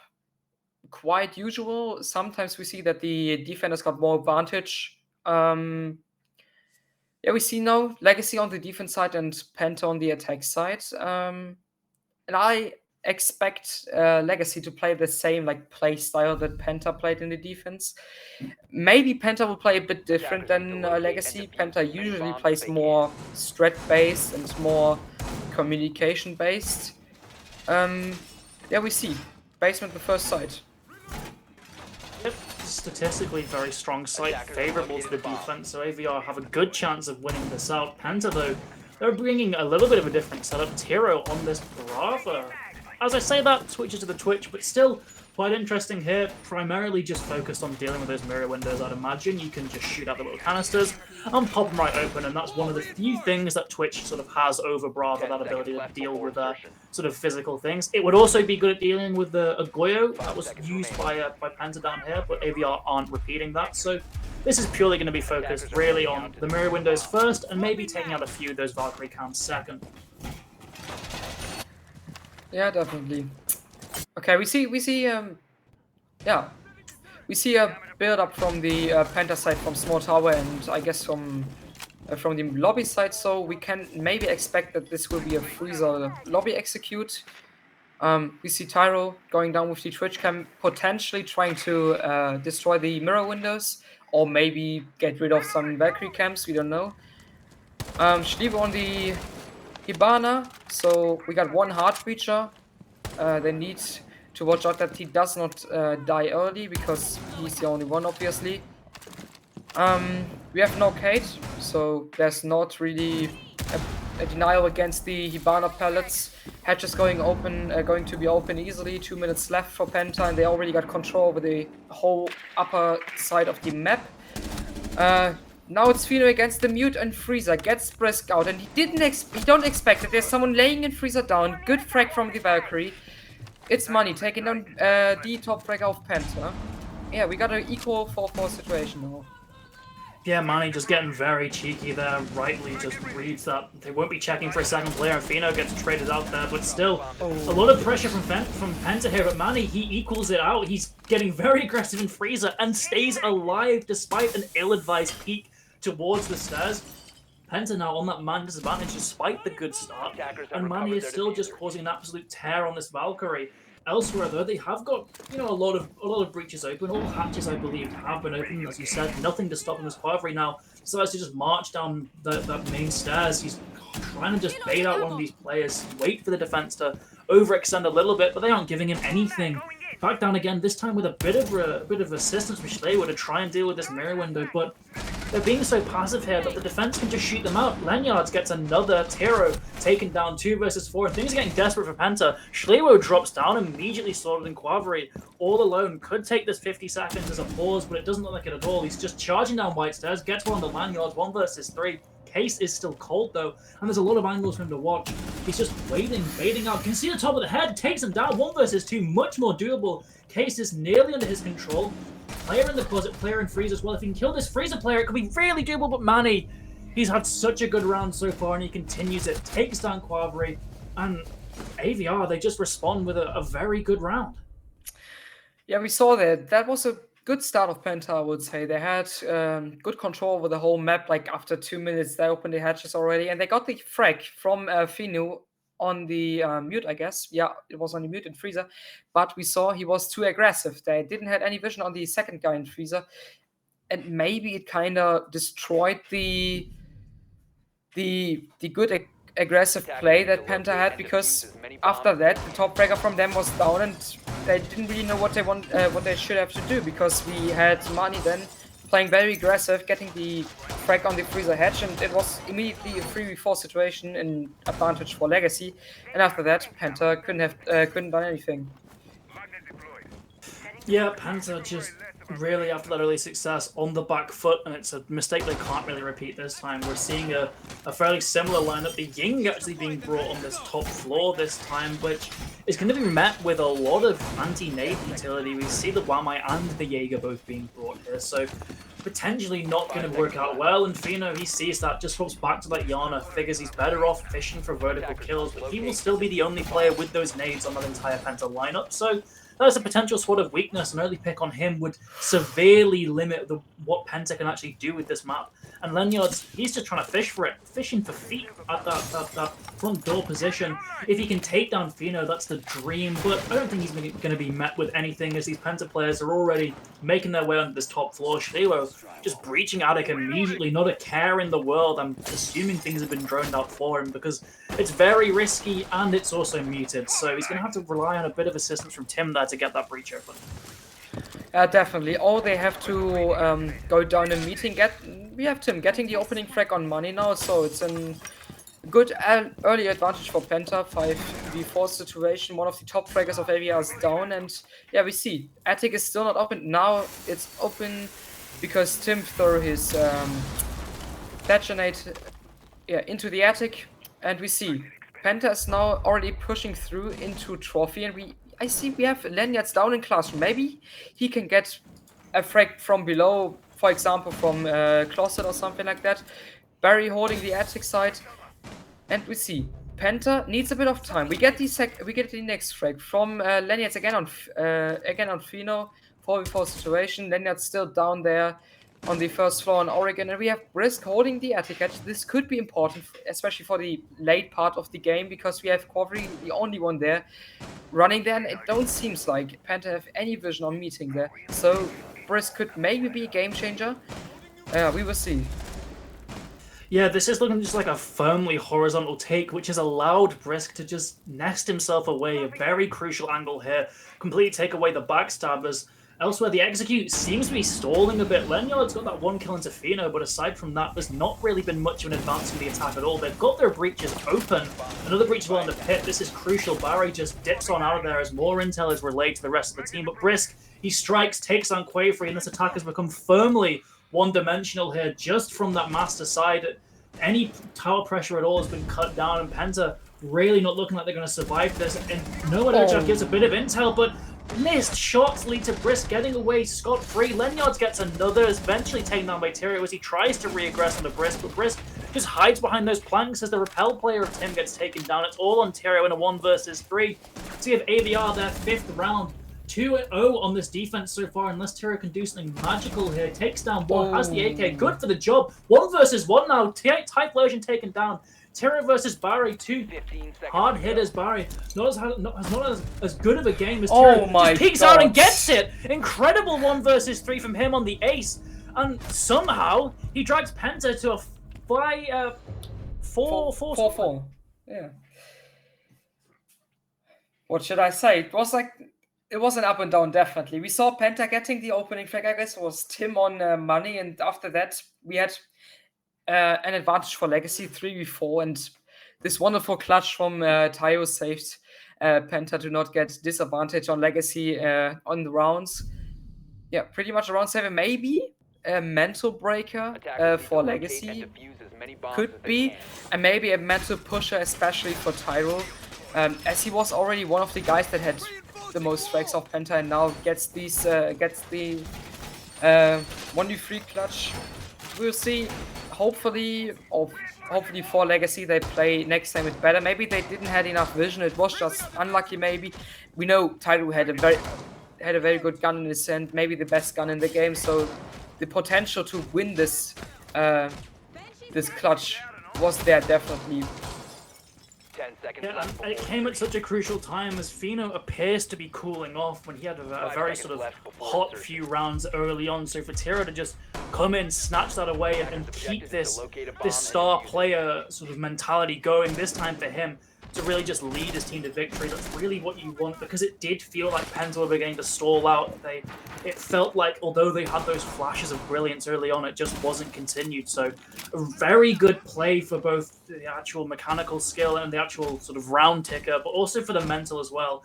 It really puts Penta on a better foot here, as we see AVR a little bit less aggressive, playing much more passive. I don't actually see anyone roaming currently. There could be potential for some late round rotates as Penta already setting up on this big tower. Tim very quick with the Thatcher AMP. We're seeing the usage of that AMP. It has a much greater range than those impact ones, but not that great a range as Tim just isn't quite close enough. He needs to get a little bit closer, which could end up stalling his overall attack. It forces him to make rotates, which does take time. It also forces Schlieu as well to stay here. It's not like a meat jammer where you can just place it down and wait for it to become ready. It will get fried off if he puts it there with the shock on. So overall, Penta was slowed down a little bit, but still good pace with just under 2 minutes remaining. Yeah, we now see we have both breaches open, I guess, and it's still an equal 5v5 situation. So basically, it is a good start for Penta indeed, because they didn't have any opening strike against them. But we see Money has a very, very good position to make frags against Penta. He gets 2 people with 16 bullets on the Roni. Very good job from him. 3v5 situation now, and we have Legacy in the advantage, and we saw it's Quarry and Schlieu down. I guess they both used their utility, so it's not so hard. We have Tim getting the reflect on Money. And now, it just depends on the gunfights again. I don't really see any utility. We don't have any flash grenades or nades left. So, we need the gunfights to end this round. It's Lanyards getting the 2v4. Basically, Legacy just need to be safe. Don't make the same mistake in like in the last round they have this round. Yeah, but Tim and Fino, they're fighting for it. 2 versus 2 now. They're still up. They're still ready, but they're so low on HP. Luckily for them, Ty is also low, but with no nades, they're still going to have to take a gunfight. He has that hard-hitting TCSG as well, so either of these players are likely dead in a single shot. That being said, they come together. They're going to try and go for trades here at the very least. Baiting up Ty. They can see his elbow, and Fino gets it. 2 versus 1 now. Forces Barry out of the open. He instantly snaps up Fino. It's now Tim in this 1 versus 1, and he didn't see him. He could have had the chance. Flicks away too late. Barry, not as low as Tim, but Tim still wins it. How are these Penta players clutching?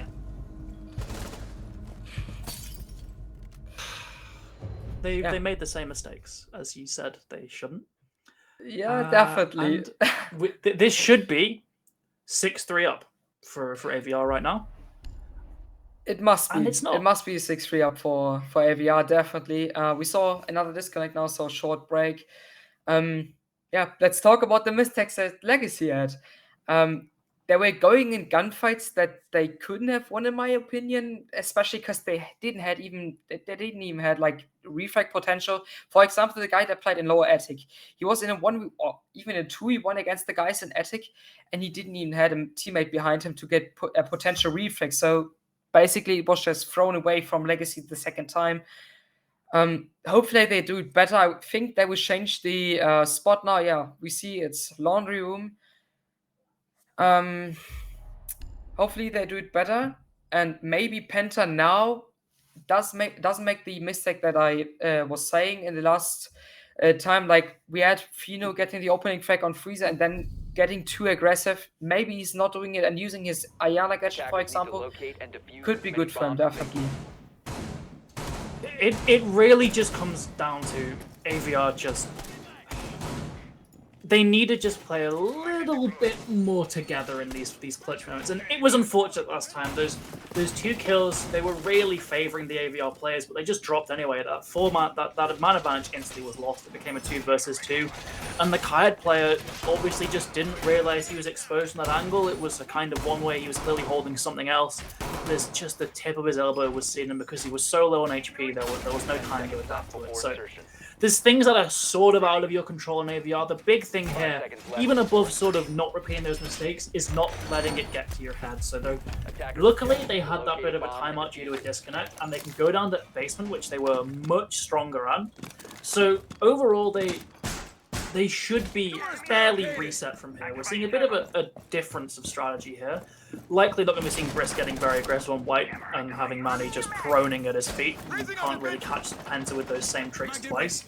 And in fact, it does look like a 5-man bunker here, so Penta being given a lot of freedom very early on. The case is, will they know to use it? And especially what I thought about is, how's the mentality of Legacy now? They know they've thrown 2 rounds with a big advantage, and they know they need to be like, they need to be more aware of not throwing these rounds away, especially because we know we have they need to know they have Penta guys in the enemy team, and these Penta guys are not like people that play the game since 1 year. Those are guys that have pretty much experience and know how to play out these advantage situations. We see a quick opening frag on Tyro, and after that Fino is getting the Wamai, it's Barry. We see this time it's not a Freezer lobby build-up, it's a build-up from Big Tower and the bunker side. And yeah, Penta got a lot of vision. They know there's one guy in Pillar playing in Harry Potter. They're now going to open the little angle from the electric edge, trying to get out the Mute, and could potentially get it. Mute is playing in Shaiko. Maybe he gets the chance to pick one on the bunker. It's not happening.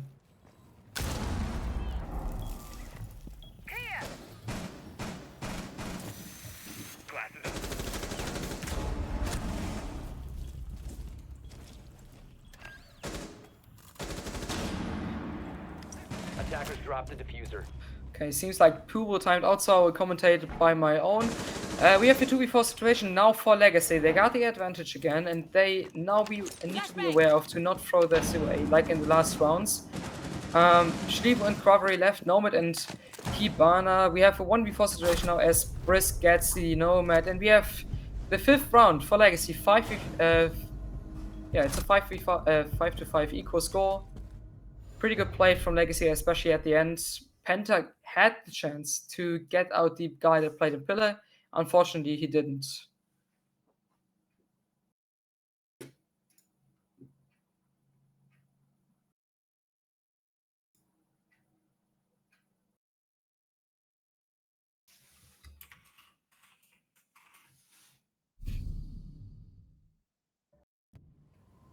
Attackers need to locate and defuse bombs.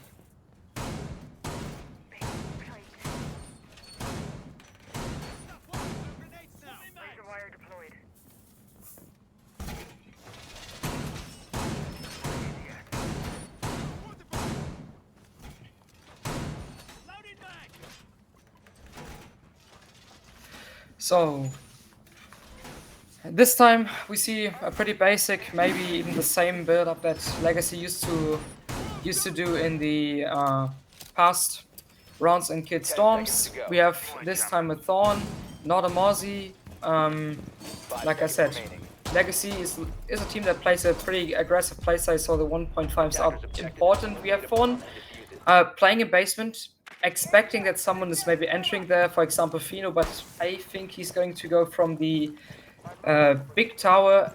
Schliebo is going with him, so we have another time the split attack. Ace going from the master side and Thermite going from the big T side. We have Fino going now on the big window, trying to do a bit of impact there to disturb the enemies a bit. And we have Schliebo going for a fast breach. Breach is muted, so he's waiting for his teammate Tim. Yeah, and we see Penta is pretty fast. They are already in the buildings, and we have Money trying to go on a flank. I don't know if Penta is aware of that. They don't have air jabs there, I think, and it could be a potential flank for him.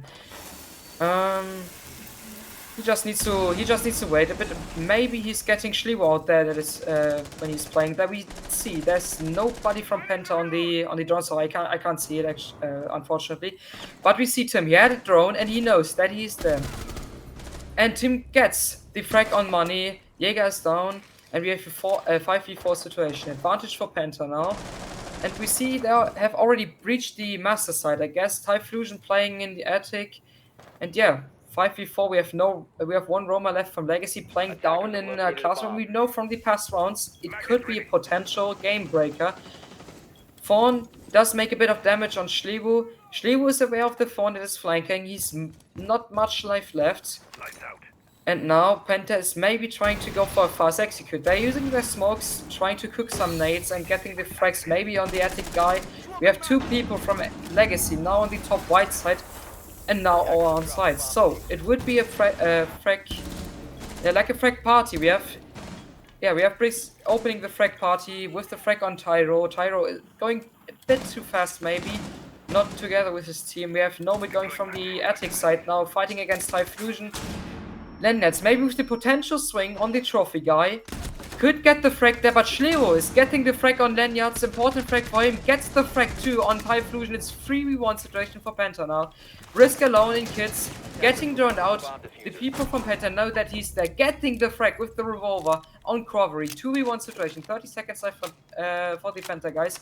They do have the diffuser going on the plant now, and I don't know if he knows it, but Schlevo is definitely low enough to get killed by one impact grenade. And he's not. Impact grenade is not hitting him. Brisk does not know. There's no one in attic. Getting not the kill on Schlevo, and Schlevo is getting the final kill. 6-5 advantage for Penta now.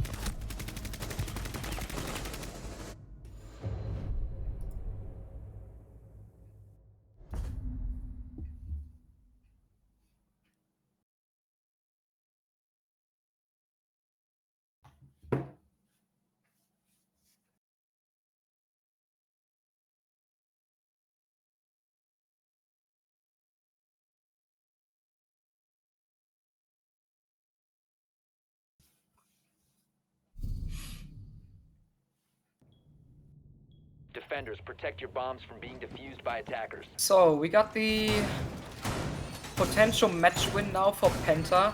Penta got it in their own hands. They have the match point. It's 6-5 and Legacy going to the same spot again. We didn't see meeting or dining once. A bit confusing, but because these sides are usually not the sides that are in the advantage of the defenders.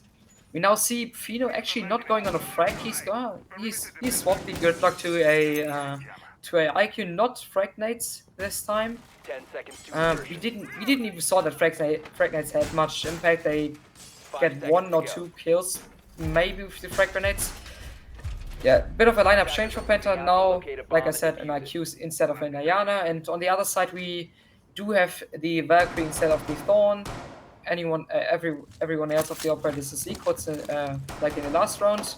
And yeah, I guess Penta is pretty much trying to do the same build-up that they've done in the past rounds when they attacked top floor. Now, the only difference is that Legacy is trying to save the trophy war to Attic because they open the breach every time there and actually had too much impact there to save their own Attic spot. So we see Barry's trying to play active there, I guess. Tyro getting the opening frag on money. Woma is out, so he cannot use his utility anymore that he's loading. We see Penta pretty much through. Tyro already throwing his ace gadgets on the breach, and we see Fino is already below the breach, trying to destroy the mute jammer, and they are already searching for the Valkyrie camps. They spotted one, and we see Tim going with the Nomad from the big tower, set his flanks, going to set his flanks too on the main stairs. And we see 4v4 equal situation. Lanyards getting the QC4 on Tyro. It's not so bad for Penta because he already put his ace charges on the breach. They just need to destroy the mute jammer on the breach. We have Lanyards going on a flank for Freezer stairs, potentially getting one in the classroom. Nobody's standing there, so he's going on side. I guess. So he's going back. Maybe getting the Fino that is going up main stairs. Tim already pushing in front of Trophy. And yeah, we see there's not much pressure from Attic. There's not much pressure from the other bridge even. And the air charges are not going on. We have Schlevo going with the second frag. picks out the mute. We have a 3v4 situation. He has taken the control over Attic. Potentially plant situation. 2v2. Tim is going from the white stairs. I don't know if Avenger is aware of that. It doesn't seem like that. And Shlivo needs maybe to try to go for a plant. Tim could get the cross on the one. It's the 1v1 situation now. Tim against Barry. Can Tim get the run for Penta and brings them one run far? Or is it Legacy that maybe can go equal on the score? It's Barry versus Tim. We got the 1v1 situation still. Barry in kids. Tim pushing forward now. Barry throwing the C4 to Attic. Doesn't really know that Tim is coming from the Dome's rotation. Tim gets the frag on Barry, and it's Penta winning the match 7-5. Yeah, what should I say? At the end, Penta played it pretty well. We saw a pair of match or round throwings, but in the end, it was Penta that showed their quality and made 3 good attacks at the top 4, won it all. Yeah, GG to both teams. Was a good match to see. Yeah, apologies. I was absent for a bit of that. As you might be able to tell from my hair, I was running around my house trying to get my internet to work. But we're back on a bit of a dodgier connection. But Penta, they got that clutch gene in them. 3 different clutches on that top floor. Remarkable. It just incredible play from them when it really sort of came down to crunch time. They really showed they were the better team with sort of more experience. Commiserations to AVR, they played a damn close game with a team that was really on paper so far above them, but they just can't get it over the edge. And Penta just managed to get over the line, and they managed to win that match and get themselves up to those higher seeded matches. Yeah, it was a good match to see, especially last one. Unfortunately, you disconnected, so you couldn't see it. It was good play from Penta. It was close. The operator counts were nearly equal in every situation or every minute. At the end, it was Tim doing a 1v2 clutch, saving Penta the first round, bringing in one round further. Yeah. Yep, and it's just a very close match with a lot of very sort of hype moments. I think we can all agree with that. But yeah, definitely. Unfortunately, that was the last match of the night. So we'll be back, I believe, tomorrow. I believe there is a broadcast on Wednesday. I thought you're an admin. You should know. I'm an admin, but I'm not doing the schedule for the casters, to be honest. But I can look. I think we're doing daily. We will see it tomorrow. We see UF Esports against Team Cook and Empire against MVG Germany, casted by Freddy G and Stucky. So be hyped for that. Yeah, and we will see you tomorrow then. Yeah, see you tomorrow. Bye-bye. More matches to come. We're only just getting started in stage 2, so we'll see you tomorrow.